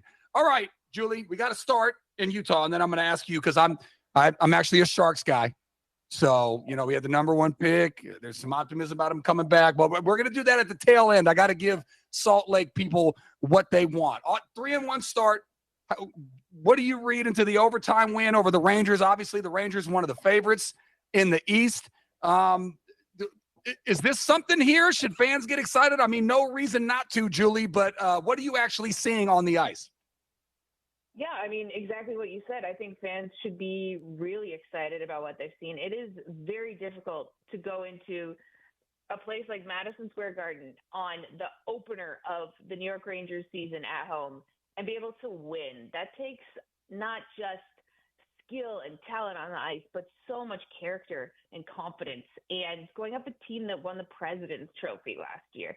And they're likely going to be one of the best teams again this year. And they had just come off one of the best games that they've ever played against Pittsburgh, where it felt like they'd won the Stanley Cup in their first game. I'm talking about the Rangers. It did kind of feel that way too with Utah. But having these two teams come together, and also the fact that Utah's been on the road and they had played the Islanders and they had that overtime win there, and I was able to be there at the game. I was just there as a fan, but got to be right up behind the glass and seeing those guys up close, and especially being like right behind Connor Ingram for a period, was just really incredible to see the work that he does in tracking the puck, how he's able to, just do such a good job with the net play that some of these teams have. Now, I mean, like the Islanders are still trying to figure out kind of their offensive depth and weapons and stuff because they had so many injuries last year. But going back to the Rangers, that's one I think that maybe even during the season or the middle of the season or near the end of the season, when you need to dig deep and kind of remind yourself who you are, you look back to those wins where, sure, you allowed 5 goals, but you scored 6. So it's like you have these moments where you go, look at what we did. And those are the types of wins that a lot of clubs will put on as bulletin board material later down the line. And they're more meaningful than just the points. So I think that that's huge, especially on the road. So we said the road, this is a long stretch for them. We know that they've been on the road in the East Coast and now going over to Anaheim. And I think we're really seeing, it's almost in a way, perspective is everything, but seeing these guys have to really come together and really find their own identity without being at home is is so huge. It's like sending a kid away to camp, like for a really long time. And they've got to kind of figure it out and make new friends and, oh, where am I sitting for lunch? What am I doing, in my free time? And I think I that's hated those days, Julie. to have to go Yeah. through. Yeah. Yeah. I mean, and I think they're the real deal. I mean, I know that they're dealing with an injury to Sean Dursey. Hopefully I know he's out for the foreseeable future, Bill Armstrong said, but with an upper body injury, but hopefully that's not too long because he's crucial for the D-Corps. But that's just also another thing they're going to have to go through. And so like all of these things are just, they're gifts and opportunities to grow if you use them in the right way, which I think this Utah team has the ability to. It is Behind the Glass with Julie Stewart-Binks right here, Sean O'Connell Show. His boy Zachariah filling in for him right here, ESPN 700. You kind of led me to my next question. Is Ingram good or just good enough in goal? Because you say, let up 5, score 6. Is he good? Really good. Okay. Yeah, I think actually Ingram is very underrated. I know that he has a pretty high goals against average right now with the amount of goals that he's allowed in. However, if you score more goals than you allow, you win. A win is a win. But I think that that also then correlates to the chemistry of the D-Corps in front of him as well, and with him and the D-Corps. So there's like a lot of different things that go into effect. I think that he has been a very good goaltender, just not in the best situations, especially obviously we know with Arizona and different things like that. He is someone that kind of flew under the radar I believe, in a way. And I think that he is already just showing, he's fortified a lot of this team. He's really been a leader with this team. He's a veteran presence. He's a guy who can kind of calm everyone down, even when it feels as though the wheels might be falling off or anything like that. I think that he is so clutch for this team, and really you want him to be your starter, so you have to not necessarily start him in every game. And that's something I know some Utah fans have kind of messaged me about, or people have asked me about, and it's like you can't run your horses the entire time, right? You've got to be able to rest them and make sure that down the stretch, like, health is so important. That's the biggest thing for these teams. Like, I know we're really early in the season. It's only October, but the delineation between teams that are good and teams that make the playoffs really comes around Thanksgiving, and that's not that far away. And there is one caveat. There are a couple teams that weren't in playoff positions around Thanksgiving that went on to do quite well. One of them last year was the Edmonton Oilers. St. Louis Blues have been in that position too. But you really want to be in the mix. And right now, if you are in the mix, whether you're winning games 6-5 or you're winning games 5-2, whatever it is, you're winning. And so just being able to win in different ways just helps build that personality and that character. And I think Connor Ingram is a massive part of that. I've got a bunch more questions for you, but I only have time for one more. And I'm going to make it a selfish one. So I apologize to the Salt Lake listeners out there. But I got to ask you about number 1 overall pick, Macklin Celebrini. Now, I know he's not Italian like me. I looked it up. But anytime it ends in a vowel, Julie, I don't know if you know, but that normally means Italian. But he goes on the IR. He's got 1 game to his name, and he had a goal and an assist, a 2-point game in his only game. They're saying he might come back on Friday. I don't need to ask you about the injury status, but in your time covering hockey, how legit is Celebrini compared to other number 1 overall picks? I mean, come on, that's such a difficult question. Like, I know. Connor McDavid, a number 1 overall pick. Like, I know, I get it. It's a difficult question. That's what I'm here for, Julie. I think that it's great that he had so much success in his first game. Also shows the fact that he's able to play at an NHL caliber level in his first game, but and also in terms of not necessarily gripping his stick too hard, like not getting nervous, not getting overwhelmed by the moment. I think those are great signs. However, the injury thing is just something even mentioned now. Like, a guy can be so good and can have so much potential, but if an injury takes him out, or if an injury becomes maybe a recurring thing or happens again or something like that, it's lingering, then like it can really sideline a potentially really amazing talent. So you just got to make sure that guys like this stay healthy. So for someone with offensive talent and power like that, and the fact that he's a young guy, you just hope that he has guys around him that are going to help protect him from some of those other guys that are going up against him. Because we know that sometimes when you're a young guy or you're a star talent, like you do have a bit of a target on your back, but there's sort of like a player's, code in a way, like you don't ever go after any of the top guys. But we have seen stars like fight each other and that kind of stuff, but that's not really the way, it goes in hockey. So I think that really the strength of how he will do will be how he recovers from this injury going forward. And then also how he complements and how his teammates complement him going forward with that too. But there are a lot of great guys on this team that will help him. Everyone elevates one another. That's something that we kind of forget, right? Like you can't score goals without other people on the ice helping you out. I mean, if you are Connor McDavid, you can do it on your own, but that's not the case for everyone. I hear you. Yeah, there's a lot of instances that are not much like McDavid. She is Julie Stewart Binks. That was Behind the Glass. Follow her on X or Twitter, depending on how old you are, at JSB_TV. Julie, thank you so much for your time, and go hockey, Utah Hockey Club.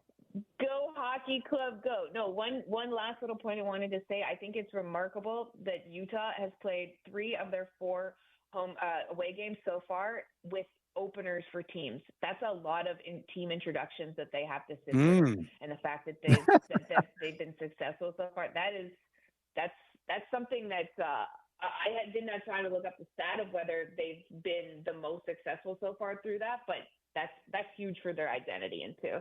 Way to butter up the listeners, Julie. I see you. I know my audience. Thank you for joining me. Thank you for joining me. Thanks. Have a good one. There you go. That's good stuff. I mean, yeah, I hadn't thought about that. Added pressure of the intros. I know it's specifically long, like when they're doing the ring ceremony. Like, God, that must be just exhausting. They should allow the away team to like be in the locker room while they're doing that. Being in the Bay, I've seen a lot with the Warriors. But, I mean, those things, it's like you warm up and then you're on ice. No pun intended for this hockey conversation. The subtle flex there, Zachariah. Being in the Bay, I've seen a lot of ring ceremonies. But here's the thing. I'm not a Warriors fan, so it wasn't a flex. No. I was just literally I was covering the team. Hey, I'm just like the Jazz. I'm a Suns fan. I have 0 rings. Okay. So we're all in it together, baby. I didn't realize. So you've been very vocal about your Charles Barkley fandom. I didn't know that extended to the Suns beyond Barkley's years. So you're still a Suns fan. Once a team's in your blood, like people were asking me about the A's, I'm not going to be able to root for another team. So Charles, I mean, he was a Sixer first, but I was too young. And then when I really got into basketball were his son's years, I rooted for the Rockets just for him for that little stint. But the Suns, purple and orange, unfortunately for me, will always be in my blood. By the way, any of the kids out there that want to read up on the ref that was fixing basketball games, like so many were Suns playoff games that I was living and dying by, not knowing that some future felon was out there fixing the games for gambling. But I don't want to go off on a time. Hey, Jazz fans have their own ref. Did you guys get list? Did you? Dick Bavetta, that Game 6 of the '98 Finals. Look up how many missed calls Dick Bavetta. Oh, really? There's a story, and I'm not sure if it's been corroborated or not, or if it's more rumor or than actual fact. But there's a story that Bavetta the next year during the preseason or somewhere in there tried to apologize to Jerry Sloan, and Jerry Sloan basically told him to go screw himself. But he never, but Bavetta never got in trouble for. There was never proven. No, anything, there's never any proof. There was a couple of egregious calls. The Jordan pushing off is one of them that obviously that gets talked about the most. But there was some shot clock violations and a non-shot clock violation that both went the Bulls' way. That Jazz fans are still upset about too. So we got our own Dick Bavetta Yeah, is I our know. Tim Donaghy, if you will. Yeah, that's what I'm saying. I'm ingratiating myself to the Utah people. We're in this together. Now, granted, it's separate because it's Suns and Jazz, but both of us are titleists and both of us got completely you know what. You know what I'm saying? So, don't look at me as some bougie Warrior fans because the Warriors are not my squad. All right, coming up next, more stuff like that. Fun in the 40s, fun in the 50s, and then at the top of the hour, that's where it's going to be pretty much all me. I should be getting paid for what I've done in these first couple of hours. I mean, I should be paying, I should say, because I've had so many guests. The last hour is going to be all me. So we're going to reset the poll, which again, which stage of grief are you currently in? 1, anger, 2, bargaining, 3, depression, 4, acceptance. We're going to do points of positivity, which is a new thing. Anytime it's me and James and it's just us two, something pops up. You know what I mean? Whether it's asterisks of concern, which doesn't have the alliteration that points of positivity does, but something just pops up and we create it together, and we're going to focus on that because James and I are both on number 4, acceptance. And if you're not there yet, I'm not mad at you. Scott Mitchell just came on and said that he's still going through all 4, and he said, I'm going to choose number 5, which is I'm going through all 4. So it's okay if you're still going through 1, which is anger. Can't believe we lost Cam. Or 2, bargaining. We only had Cam. Such a special season. We'll be okay with Wilson. Everything's going to be fine. Or you're going through 3, depression. Our season is over. Look, we're here for you, but we're going to all try to get everybody to 4, which is acceptance. Let's go. And that starts with TCU on Saturday. So we're going to go through all of that stuff at the top of the hour. And again, you can weigh in. You can vote on Twitter. I'm at Zach Sports, ZAK Sports, or the station handle at ESPN 700. And then you can call or text on the Dish Pros text line, 877-353-0700. And then coming up next, before we get to all that, we'll do a little bit more of fun in the 40s, or in this case, the 50s, where I go around the wacky world of sports, get some stuff off my chest, and we'll do that next. You're listening to the Sean O'Connell Show. His boy, Zachariah, filling in right here, ESPN 700.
Welcome on back to the program. It is the Sean O'Connell Show. His guy, Zachariah, filling in right here, ESPN 700. Top of the hour. We are going to reset the poll. We are going to react to what we heard from Ludwig and Bernard. We are going to focus on the points of positivity. It's time to get everybody back in the right mind frame. This season is not over. Not 2-10. Okay? Everything is still in front of you. And that's the way that you have to have the mentality, Cam or no Cam. As much as we hated to see Cam go out, it's time to move forward. And this team has too much talent. My guy, Scotty, he said it's okay if I call him Scotty, but Scott Mitchell said that there is talent on both sides of the ball. This is an elite coaching staff. And we'll see what Wilson's got. Tell you what, he's not going to go in there without a little experience under his belt now. Maybe he's got, we'll see. So we'll get into that again quickly, just to the poll. The poll is simply, what phase of grief are you going through? 1's anger, 2's bargaining, 3's depressions, 4 is acceptance. And we'll go over that. So go vote at Zach Sports, ZAK Sports, and then at ESPN 700. We'll go over the results, and we'll talk much, much more about that moving forward. But right now, it's time for Fun in the 40s. And before I get to that, make sure you join the guy that I was just talking about, Scott Mitchell, at Smith's on Friday from 11 to 2, the length of this show, at 875 East 800 South. We'll have tailgate passes. That sounds like fun. Tickets to the Intermountain Snowmobile Expo. That sounds like fun. And more to give away. Scott will be filling in for OC, and he'll be live at Smith's helping you get ready for your tailgate parties and Utah football watch parties. Go join him. I love me some. I've only been to a couple, but anytime I've tailgated, it's been a great time out there. You got cornhole going on, people cooking up bomb food. You got faces painted. So, yeah, go get some stuff to help out your tailgate parties on Friday. All right, right now, it's called Fun in the 40s, in this case, Fun in the 50s. But I go around the world of sports. I got my whole Aaron fiasco in New York. I got that off my chest. And you can go check out anything that we did, including the conversation with Coach Ludwig and the conversation with Mekhi Bernard. You can get all that stuff, ESPN700sports.com, and then, of course, the ESPN 700 app. Check out all that stuff, because then you don't have to be in your car to listen. You can listen in the grocery store, probably put some earbuds on, because OC's made it clear that he doesn't like people that are listening to stuff that everybody can hear. Got to have some earbuds or some headphones. But if you download the app, then you can listen to us. You can get stuff on demand, all that good stuff. So go download that and do all that. So anyways, got the Aaron stuff off my chest. Now, this might not seem like a big story, but it's just interesting to me because of the macro, not the micro. Detroit Lions defensive tackle Aleem McNeil agreed to a 4-year contract extension with the Lions, and it's worth $97 million. Doesn't matter. What do you care about some Detroit defensive tackle? Probably not a lot, but here's where I want you to look macro on this. The GM for the Lions has been absolutely phenomenal. Brad Holmes. His picks have hit left and right, but it's not even about all of his picks hitting, which they have. He's done a phenomenal job drafting, obviously, and that's why you're seeing the Lions where they are. But whoever team is yours, because I know Utah does not have their own professional football team, but I know that there's a lot of NFL fans out there. Whoever your NFL squad is, you want him to act like this, and for this reason. On Saturday, the Lions also inked star running back David Montgomery to a 2-year, $18.25 million extension that ties him to the Lions through the 2027 season. Also gave Jared Goff a 4-year deal. The reason why I bring this up is because how often do you hear about contracts getting extended mid-season? Very rarely, right? It's never in the headlines. Now, look, when there's no games and there's nothing to talk about, then, yeah, you'll hear about extensions or, this guy signed. Like when it's free agency, all you hear about is contracts. You don't hear about it during the season because there's actually games going on. But see, that's where you need to play chess and not checkers. Here is the quote from Holmes. The market's going to change. You don't know what's going to happen tomorrow. We've always felt the earlier the better for everybody. First of all, I know that the player doesn't want to wait around and be strung along. And us as an organization, we do a lot of planning and preparation to reward these players as early as possible because you don't know what's going to happen the next week or the next month. And the bigger picture is, you know what he's saying there is the opposite. And we'll get to Jerry Jones here probably at the end or maybe right following this. It might lead me right into Jerry Jones and his drama with the sports station out there in Dallas. It's what Jerry Jones does not do. You need to be proactive. If he had been proactive with CeeDee Lamb, he would have got him for cheaper. If he had been proactive with Dak Prescott, he would have got him for cheaper. And you know what happens when you get people for cheaper? You can sign other players. I know it sounds crazy, Jerry, but that's kind of the way the world works. And so I saw this, and while it might be a nothing story, I'm trying to get you to focus on the macro of it, which is if you know the talent, if you've seen the production, don't wait until the market gets reset every 5 seconds. Do it then. That's the smart, shrewd move. And then you're able to have, because the cap's going up every year. The NFL is king. I don't know what the ratings are like in Salt Lake with an NFL game versus a Utah game, but everywhere else, especially where there's teams, the NFL is king. So the cap is constantly going up. Well, this is opposite of what we've seen, not just Jerry Jones, but other teams do. I mean, you look at the Dolphins waiting to the last minute to sign Tua, and now they're locked into what, 5 years, top of the market money on a guy who may not play again. Or exactly. If he does play again, he's going to be injury riddled for most of his career, at least for what it looks like now. Doing it early is the best way to do it. Yes, exactly. And that's why, and it's not a mistake that the Lions are one of the best teams in the league and darn near got to the Super Bowl last year on the road, should have won that game. I don't need to go back over that. I know OC was happy about it, but the Lions absolutely should have won that game.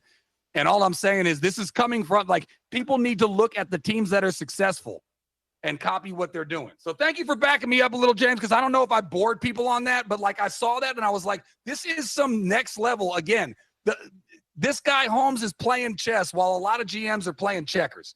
That's all I'm saying. And if you have an NFL team, you need to look at that. And if I had I am a Dolphins fan. And while I do love my GM, that was a mistake waiting on Tua. And I think the owner had more to do with that. But I don't want to bore people with Dolphins talk. My point is just this: get out ahead of it. You don't want to wind up with the Cowboys. And I'm not going to be able to get to it now.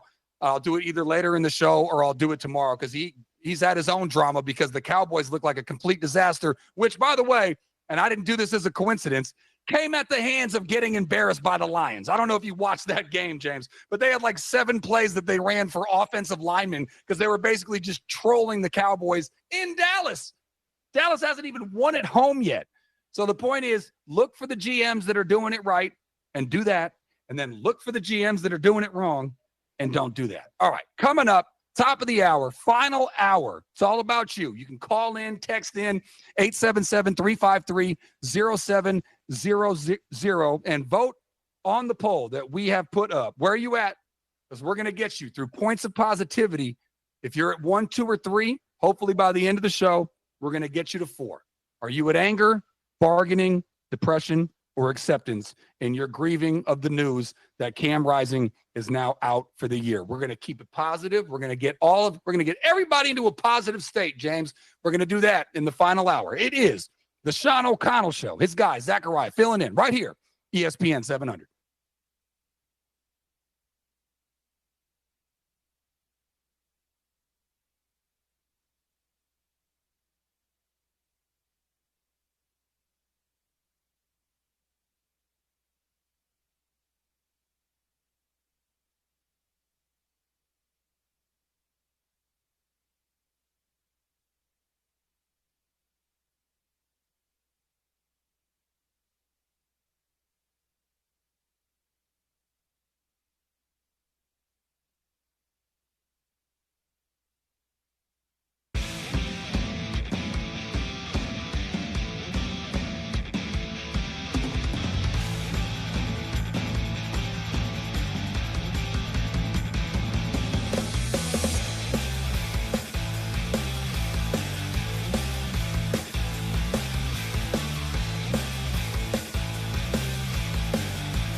I can do it.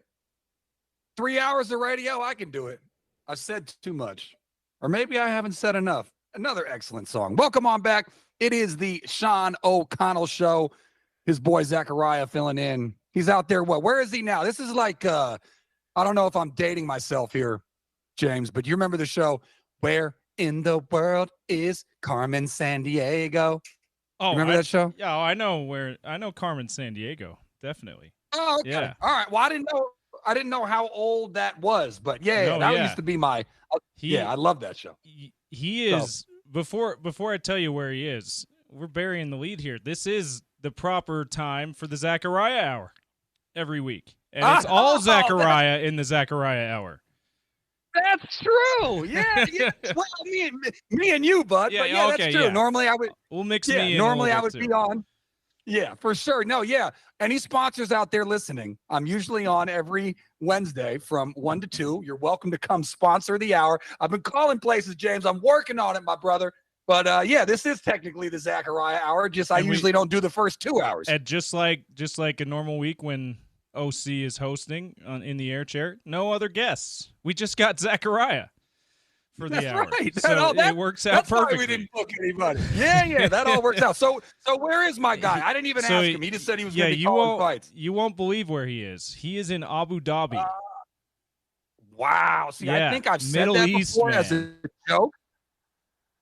I think I've said that before as a joke, but he actually is there. He actually is in Abu Dhabi. I looked it up. I don't know what his actual flight itinerary was, but I looked it up just in general how long a flight is to Abu Dhabi. 16 hours with no connections. And then, more like 18 to 20 with the connection, depending on how long the layover is. Isn't that crazy? Yeah, I think the longest flight I ever took. I mean, it doesn't count if you get off and then get back on, right?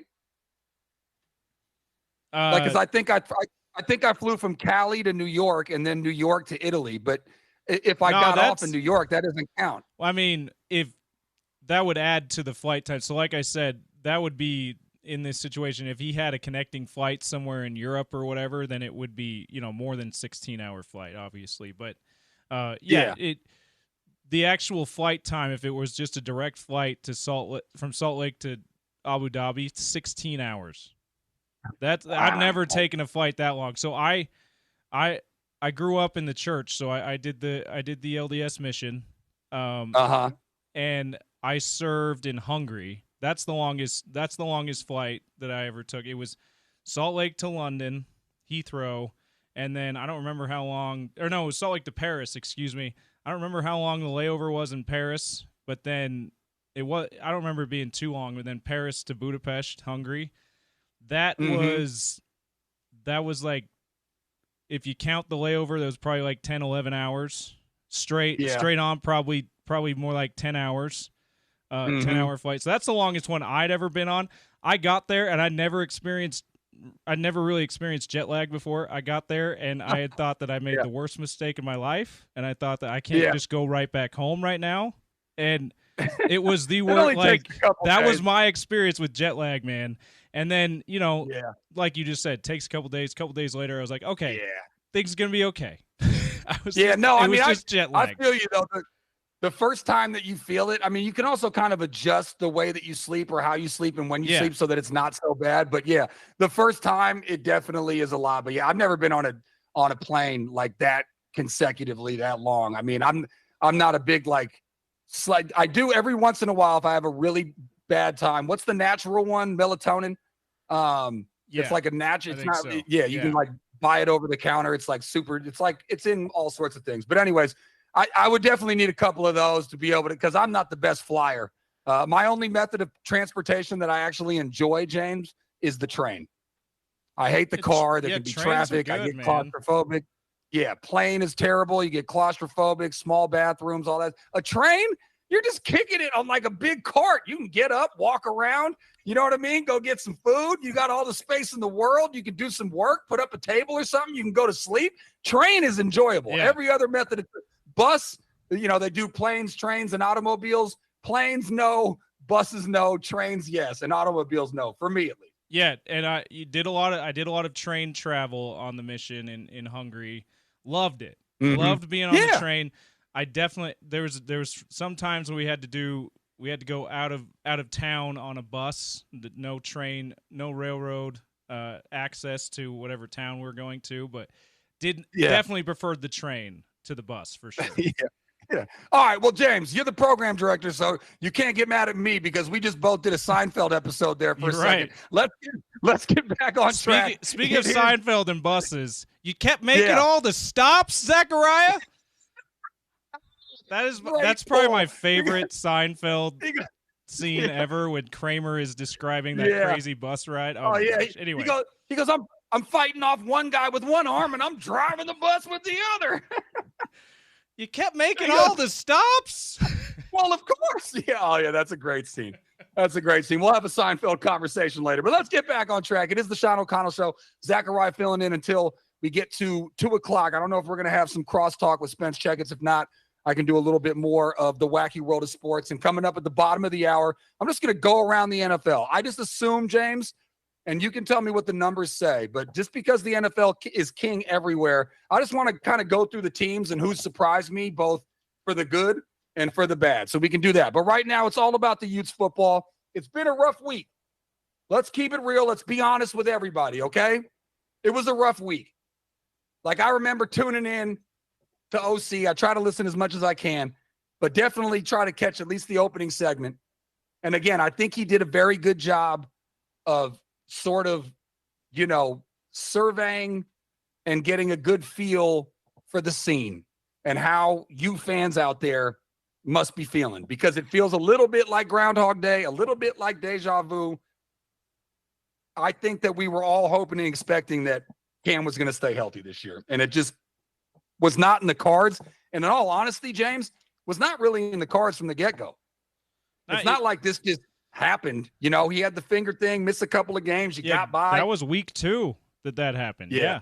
It was unfortunate. And also, we tried to prepare you a little bit on this station here by talking about the importance of having a better backup quarterback than you had last season, because even if Cam was going to be mostly healthy, he'd never actually played every single game in a season that he was named the starter in his career. He's always missed at least one game. So we tried to prepare you a little bit, but I don't think any of us saw an injury not related to his surgically repaired knee knocking him out of the year about halfway through. I don't think any of us saw that. Yeah, no, for sure. And I think, to your point, and that's a good point, I think the coaching staff put a big emphasis on that, because I remember as I was doing my preparation for doing shows, obviously the shows before the season start, James, I don't have to tell you, and I'm sure I don't have to tell anybody listening, a little bit harder to do as you're doing sort of previews before you have actual gameplay to go off of and to react to. But I remember reading a lot about buzz, the word buzz, the buzzword being buzz, about Isaac Wilson and how important it was for the time that he had and knowing the system and the confidence. And I remember this, James. I actually wrote this down in my notes. I can send you a picture if you think I'm a liar, James. I wrote down that Coach Witt not only raised his confidence in Isaac Wilson for the future, but for the present. And I felt like that stuck out a little bit, because just like you said, you can't help but think that an injury to Cam, especially based on how he plays, right? And, even Coach Ludd said it in the interview. He talked about how he, part of his game, or was it Scott Mitchell? But basically part of his game is running. We all know that. And there was talks about, well, should we make him not run as much because that could lead to injury? And then everybody said, well, yeah, but you can't really keep a songbird caged, or whatever. Caged bird sings or whatever. Like, you weren't going to be able to do that. That's just the way that he rolls. He wants the best for his team on every play. So it's hard to kind of contain that. But it's not like there's no way, either as a fan or specifically, and more importantly, the coaching staff, they didn't have that in mind. But what we're going to try to do, and again, you can text in 877-353-0700. You can also call there, 877-353-0700. We're going to put up the poll, and I'm going to read the results. The poll question is basically, Ute fans, which stage of grief are you currently in about Cam being out for the year? We threw out, James and I agreed, We threw out denial because you cannot be in doubt of the fact that they have announced that he is out for the year. Now, there's a chance still, and I think a decision will come down the line later. I know OC, let me go off on a little bit of a side note here, James. I remember OC saying yesterday that he very likely played his last game in a Utah Utes uniform. Now, was that him saying that he's going to the NFL or he thinks he's going to transfer? Like, why would he say that so confidently when he could technically redshirt again and come back for another year? He's got one more year of eligibility, and he always had it going into this year. There's a lot of national outlets and aggregators who kind of implying that since he was injured, he now can redshirt again. He always had this last year if he wanted it. But I don't think it was OC saying anything that he knows he's going to leave the program, whether to the NFL or enter the transfer portal. I think it was more just odds are he's probably not coming back for, what would it be, a eighth and ninth year of college football. And even though he could, so I think it was more just odds are this might be the last game he's ever played. I'd be surprised if he does decide to come back and play another year of college football if it wasn't for the Utes. But, it does kind of feel like at a certain point, even if you have eligibility left, doesn't it feel like, okay, I've done the college thing. I need to move on. Yeah, well, and we'll see what Cam decides, though. Well, also, let's see now that OC will officially be in Abu Dhabi. Let's see if we can get him on tomorrow because I'd like to pick his brain because he sounded very confident about it when he said it. And you made a good point.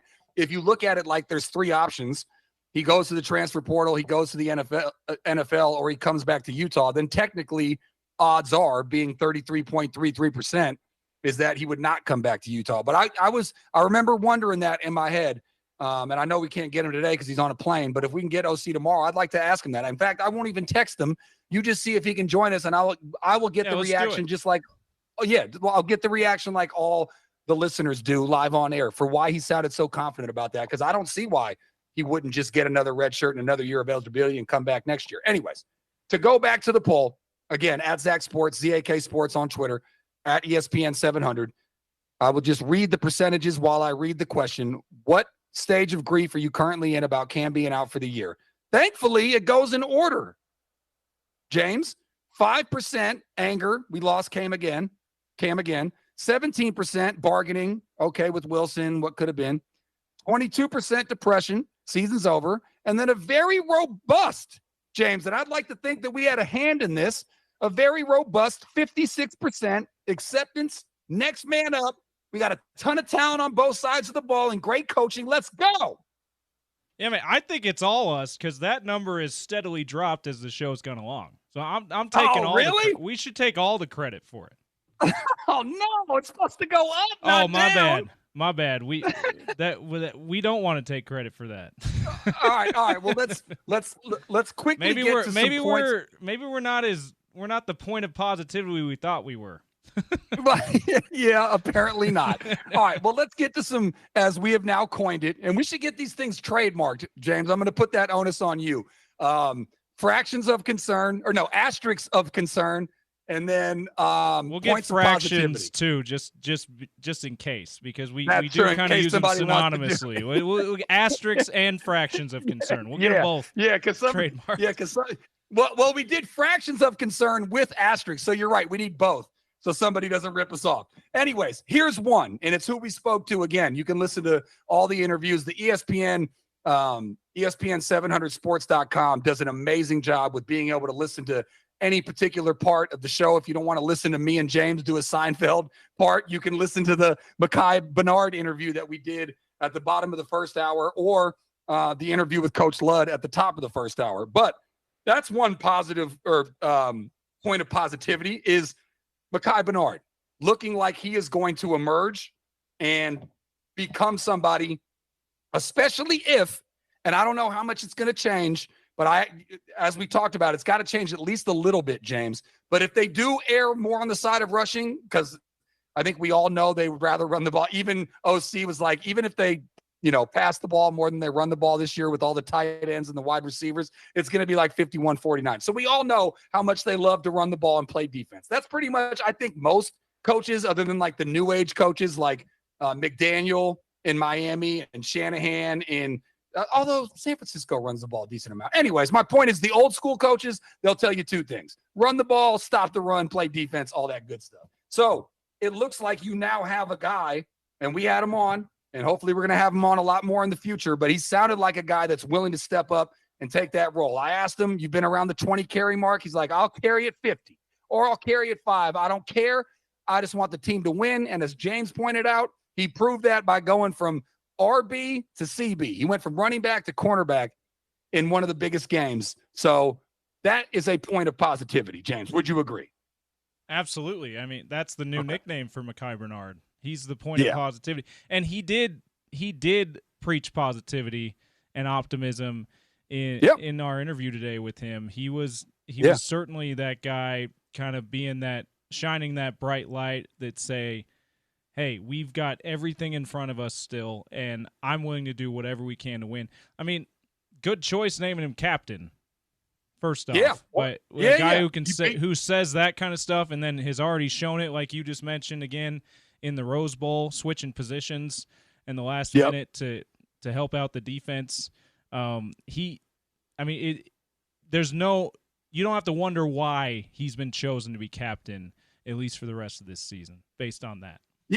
Yeah, no, for sure. And I you beat me to it, but in case you're just tuning in or you haven't heard the news, Mekhi Bernard has been named a captain, and he talked about it and how seriously he takes that. And James, you also brought up they've lost a couple of games before, bounced back, got to the Rose Bowl. So all is not lost. Everything is still in front of this team. And quickly here, before we get to break, James, let's play the sound from earlier, speaking with Coach Ludd on, I asked him, like, now you don't have to think about, okay, am I game planning for Cam's going to be a game time decision? Maybe he's going to play, or maybe I got to go with Isaac Wilson. I know now it's very clear where I'm going. Let's hear from Coach Ludd. There's going to be some variables to the offense, but I don't see big changes for him. We're going to try to cater to his strength, and he's got great arm talent and great football savvy. So I'm anxious to see him go. And again, with the clarity, it's you're all in and fully invested in what he can do and how he can lead this team to touchdowns. There you go. Another point of positivity. Coach Ludd's got clarity now. And we've seen flashes from the young kid. I think and this is why I asked both Coach Ludd and I asked Scott Mitchell this specific question, is how much do you, when you do film study and you're showing them what he did good versus what he did poorly, how much emphasis do you put on one way or the other? And Coach Ludd was like, look, I got to keep it real with him when he does something stupid. And Scott Mitchell's like, sometimes it could be a 50-50 ball, or sometimes it's just a blatantly dumb mistake. But that'll be the biggest thing, because we've seen flashes from him with his 7 touchdowns, but we've also seen the young quarterback's mistakes with the 6 interceptions. So hopefully he can emphasize the good and de-emphasize the bad. All right, coming up next, little NFL talk. We're about they have like 130 games a year now, so we're at like I think we're at the quarter pole or the third way pole. I'd have to do the math because they keep adding games and all that stuff. But teams that have surprised me, teams have not surprised me, or surprised me for good, and have surprised me for bad. Maybe your favorite team will fall under that. We'll do that next. It is the Sean O'Connell Show. His boy Zachariah filling in right here, ESPN 700.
So here's Darnold with a play fake over the middle to Justin Jefferson into Jets territory. First down.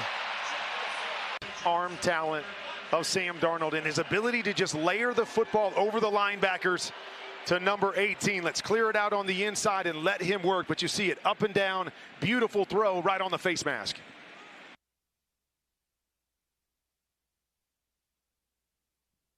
Talk about a resurrection of a career. That was Sam Darnold throwing a pass to Justin Jefferson from the Vikings-Jets game in London, courtesy of NFL Network.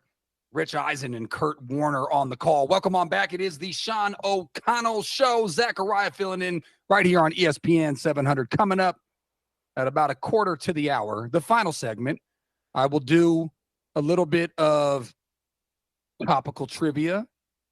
I'm not going to tell you what the question is, but I've already got it figured out, James. Usually we work that out in the commercial break. I already know what my topical trivia question will be for you to win 2 Jersey Mike's gift cards, 2 tickets to the Snowmobile Expo.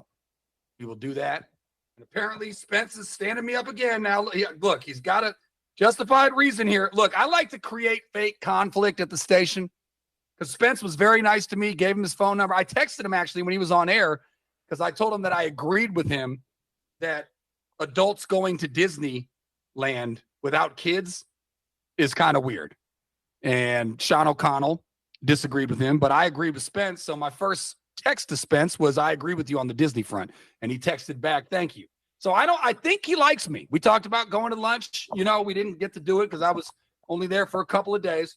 But what I'm going to do, you know, what do the kids say, James? Keep receipts. Yeah. I'm going to go back. I'm going to see how many times have I done a solo show and Spence Checketts has not done crosstalk with me. Now he's on remote today. So maybe another pass. I'll see what the other explanations were, but I'm starting to feel like I'm getting ducked. James. I don't know why I sounded like Trump there. I'm getting ducked, James. I feel like I'm getting ducked. Anyways, we'll do all of that at a quarter to the hour. But right now, do we have some NFL music, James? I talked about it pre-show, but we haven't talked about it. I started prematurely. That's my bad. Here it is again. Oh, it's all good. All right, here we go. I couldn't hear it.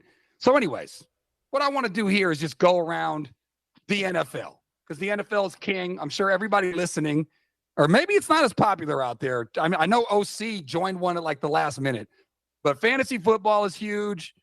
People are tuned in. The NFL, my statement on the NFL and why it's so popular is because it makes you wait. Like, you have to wait till Sunday. Now, I know there's games on Thursday and Monday and sometimes even Wednesday and Saturday, depending on the holidays or whatever. But for the most part, the bulk of your games are on Sunday. So people kind of dedicate, and it's a day that you're not working. So people kind of dedicate their day to football once they obviously get back from church. But my point is, when it comes to baseball or basketball or hockey, it's every single day. So it's kind of easy to just bypass one of those games. Whereas it comes to the NFL, it's all very truncated and you're very focused on that. And they've done a great job marketing in other countries and doing the fantasy and gambling in some states. So anyways, the NFL's king.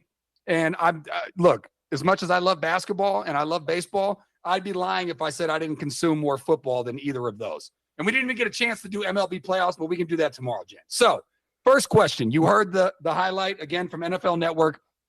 Sam Darnold, talk about trying to figure out whether or not it's a person's talent or what their situation is. Sam Darnold, another cast off. We talked about Isaac's brother, Zach, with the Jets, but he was another top 5 quarterback pick. Sam Darnold out of USC by the Jets, totally flamed out, went to Carolina, spent a year with the Niners, which is probably the best thing for him. Then signed with Minnesota. They're undefeated. Everybody always talks about the Chiefs being the only team that's undefeated. It's probably because they had no idea or did not think it was plausible for the Vikings to be undefeated.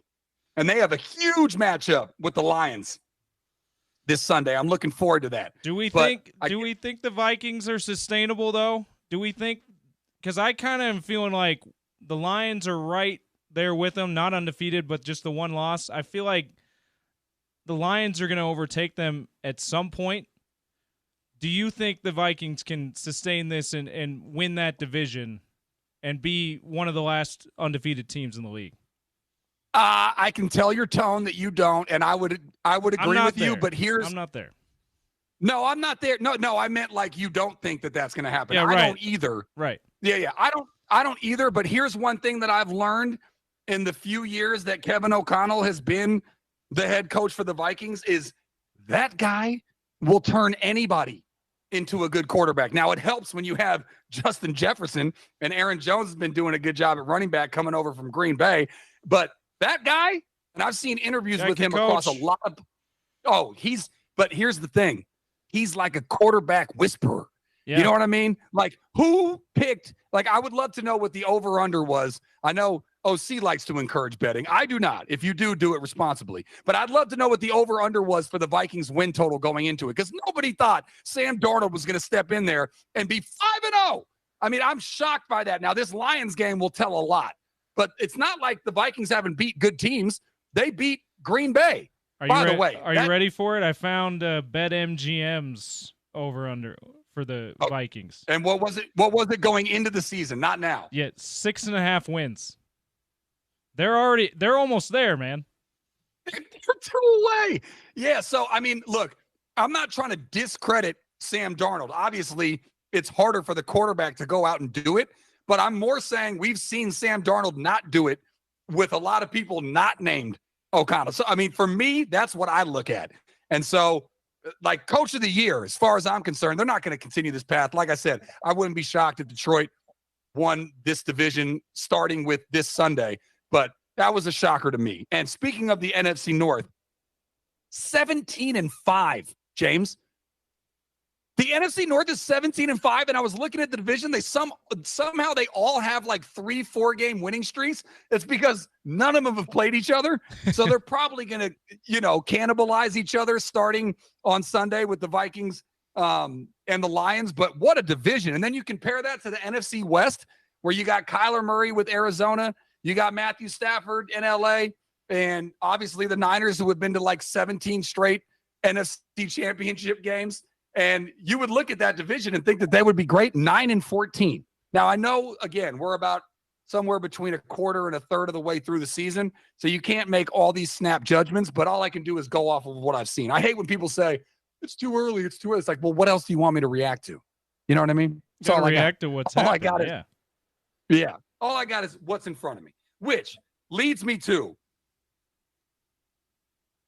as far as I'm concerned, right now, and this sounds crazy from a guy who is semi-bounced around or whatever, and okay, I'm going to do 2-1, and then I'll get out of here so I can stay on clock, James. This is going to be 2-1.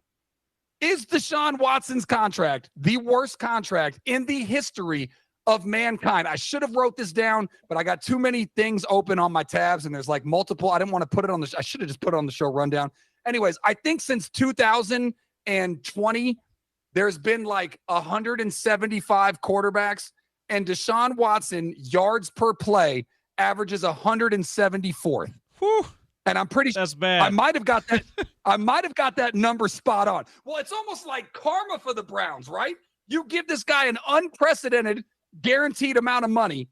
It's almost like, and I know, ignoring all of the off the field issues.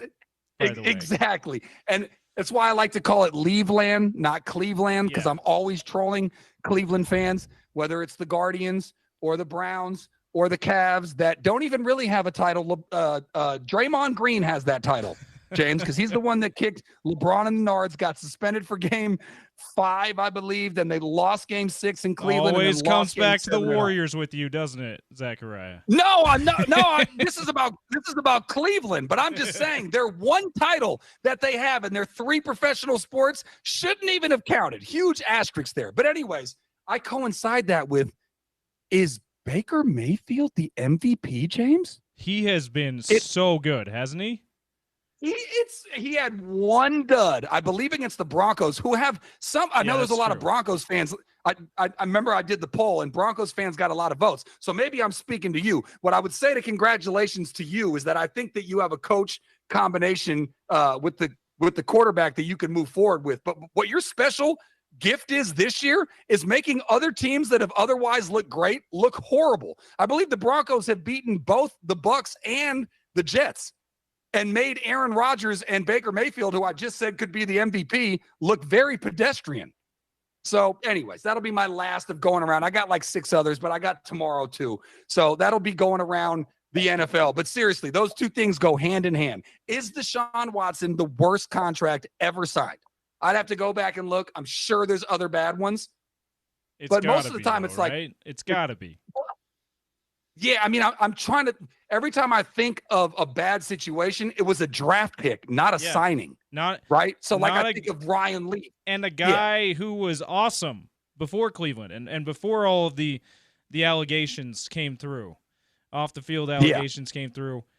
Deshaun Watson was around the 5 to 10 best quarterbacks in the league with the Texans. Oh yeah, and he's just been awful since then. 100%. James, he was in the MVP conversation. He won playoff games. He was electric. And I don't know how much I'm assuming, and I don't want to project, but I would assume that the off-the-field stuff has to play into the on-the-field stuff. Plus, he's had a lot of injuries, just all bad. And I don't even want to, if there happens to be a random Browns fan in Salt Lake, I don't even want to tell you what the contract information is, but just know you're not getting out of this anytime soon. I mean, you're not getting this. And Zachariah, and you're not getting out of this any kinds of cheap. Yeah, definitely not. And having to live in Cleveland has to have a lot to do with it too, right, Zachariah? Exactly. Cleveland. It's Cleveland. You got to take the C off. It's the only place in the United States whose lake caught on fire. Isn't that an oxymoron? Shouldn't that tell you? They should just. I mean, don't get rid of the city. I exaggerate. I like to tease. I have one buddy that's a Cleveland fan. He likes Ohio State. He's totally obnoxious. See, but anyways, I'm an Ohio State fan, but I don't have any favorite teams in Cleveland. So gotcha. Okay. All right. Yeah. And that's in Columbus anyway. Yeah, that's not Cleveland. Yeah. You're good. All right. So I got through about half of my most surprising storylines from the NFL. Maybe we'll do the rest mañana. But coming up next, it should be Crosstalk. And I hope that the radio station is on where my guy Spence is doing his remote. I hope that he can hear me right now because I feel like I'm getting ducked and it's not a good feeling. You know what I mean? So we're not going to do Crosstalk with him, but what we will do is topical trivia. I got the question already, James. You don't even have to. Well, I'll run it by you in the break to see if you approve. You are the program director. But if you get the question right, and you're going to have to text in, every time I listen to OC, people get it right away. But if you text into the Dish Pros text line at 877-353-0700, you will get an opportunity. You won't get an opportunity. You will actually get, where am I at? Jersey Mike's, 2 Jersey Mike's gift cards and 2 tickets to Snow Mobile Expo. So we'll do that. And maybe I'll get to the Jerry Jones story to wrap it all up. But I promise, Spence, if you're listening, I will get to you. Unlike OC, I will get out to you on time. You're listening to the Sean O'Connell Show. Zachariah filling in right here, ESPN 700.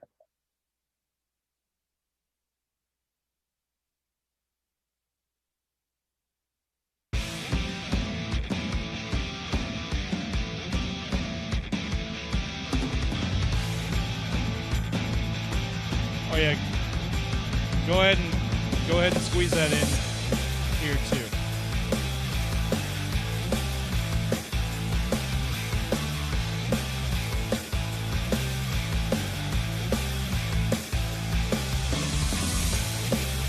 No, just as long as you get him in.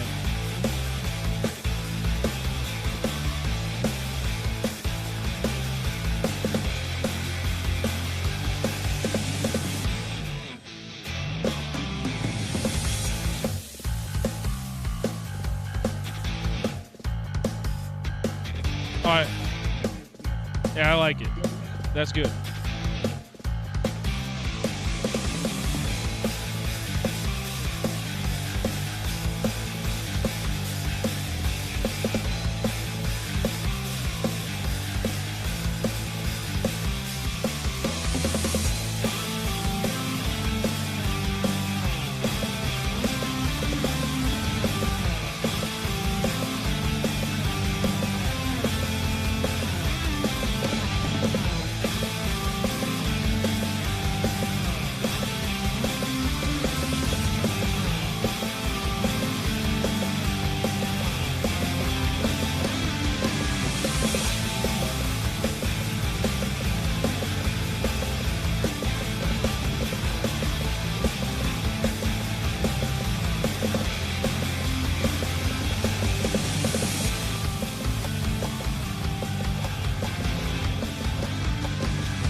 Now, why would you do this to me, James? I'm trying to be quick. I'm trying to get out of here so I can get out on time for Spence. And then you play a song that I think I've already said over these airwaves is one of my 2 karaoke songs.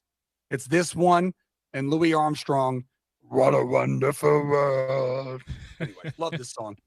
Welcome on How back. can you not love Piano Man? I need you. We need to hear a couple bars if this is your karaoke song. Let's hear a couple bars. No, I can't do it as well as I do the Louis Armstrong because I got the bass already in the voice, so I can do the Louis. Going high, Louis James. Armstrong. I don't want to. I'll sing it. I'll sing Piano Man in front of you, but I don't want to subject the listeners to that. Anyways, welcome on back. It is the Sean O'Connell Show. Zachariah filling in today here on ESPN 700. I'll also be back. Same good time, same good channel, mañana. And coming up next is the guy that I'm accusing as a ducker, the one and only Spence Checketts. He's on remote today at the beer bar right downtown, 161 East 200 Street. I would be there if I was in town. I would be there. I wouldn't be, wouldn't be ragging on him. 200 South. That might have been me. A typo on the copy there. 161 East, 200 South. Okay, 161 East, 200 South. What did I say? S? I mean, people will put that together. Yeah, street. You said street.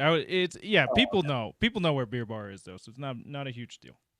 There we go. Go down and see Spence and Co. at beer bar. Yeah, I just figured they wouldn't have East and South in the same one. That's probably where I went street. But no excuses. That's how we do things in Utah. We have East and West and South and North and the whole thing on the same street. Gotcha. Well, I got you. Speaking of the drive, Iron Maiden is coming to the Delta Center on Friday. Listen to the drive every day this week for your chance to win tickets. Details on ESPN700sports.com. And this final segment of the show is brought to you by Warner's Enos Grandelier. Want to elevate your drive? Demo the all-new Enos Grandelier today at Warner, located on the corner, let me get this right, James, of 2400 South and 5600 West in West Valley. Browse online at WarnerEnosGrandelier.com. I'm laughing because you're butchering the name. It's okay. Enos Grenadier. What did I say? I think you said Enos Grandelier, but you're good. It's a unique name, so it's not a big deal. I know. Enos Grenadier. You're the program director. You know I'm poor at pronunciation. I know, man. I tried to write it phonetically for you, but that's okay. It's all good. It's all good. I should have seen it. It's my fault. You know what? I take the blame. I'm not trying to blame you. Every time you point a finger, you got 4 things. Yeah, you got 4 pointing back at you, man. You got to point your whole hand if you don't want the fingers pointing back at you. No, just kidding. All right, time for topical trivia. Topical trivia, which I ran by James in the commercial break. He said green light. If you get this correct, you get 2 Jersey Mike's gift cards, which in my case would be spent all on the Italian sub. That would be the ones that maybe I'd mix it up, get one of those secret ones that you were talking about, James. But you get 2 Jersey Mike's gift cards plus 2 tickets to Snowmobile Expo. And all you got to do is text in the correct answer to my question to 877-353-0700. Now, the way that we formulate these questions is you got to listen to the show. So, I mean, look, we're not asking you to do, like hard labor or anything. All you got to do is just put us on, pay attention here and there. You probably would have heard this a ton. So the question is, to get those 2 wonderful prizes, 3 technically if you separate the gift cards, what is the phrase that James and I coined? We are famous now for the asterisks of concern. And now today we came up with something else. What is the phrase that we came up with today? Go ahead, text that in if you want to win those prizes. 877-353-0700. James, tell me when we have a winner and then tell them what the answer was. Yeah, I'll let you know. I'm watching the text line now. Oh, okay. Usually when OC does it, it's like right away. I don't know if that's a bad sign for me. But usually when OC, or maybe my question was too obscure. I don't know. But anyways, hey man, we came up. We don't just give these away. You got to earn them. So yeah, that's okay if it's a harder question for sure. Yeah, that's all right. All right. Me and Jay, we got some winners. We got a few winners. All right. Good Go job, ahead and tell everybody. the people what the answer was. Points of positivity. Points of positivity, baby. So as I wrap up this show, James, thank you so much for all your work back there. I appreciate you so much. As we wrap up this show, James, and I go into my show tomorrow, I want that to be the thesis. Points of positivity. I love it. Okay? We are putting all those stages of grief behind us. We are now, tomorrow, starting tomorrow. I mean, OC was doing look, we had to do it. You got to do Monday, Tuesday, Wednesday, focusing on the news and what happened. But I am putting a bow on all of that. And we are now looking forward, starting tomorrow, and then with Scott on Friday, we are going to look towards acceptance. Yes, it sucks that we lost Cam, but you know what, damn it? There is a ton of talent on both sides of the ball. We have one of the best coaching staffs in the nation, and everything is in front of us. We have been here before with 2 bad losses, but Arizona is behind us. Quite literally, they're to the east of us. We go west. You know what I'm saying? So let's not, young man. Yes, let's not realize, the sun sets over here. It may rise in the east. Okay, you get in the beginning, but you know what? It all ends with us. So let's go, Utah Ute fans. We're going to move forward tomorrow. Points of positivity. Thank you so much for joining me. The drive coming up with Spence Checketts is next. It's been the Sean O'Connell Show. Zachariah filling in right here, ESPN 700.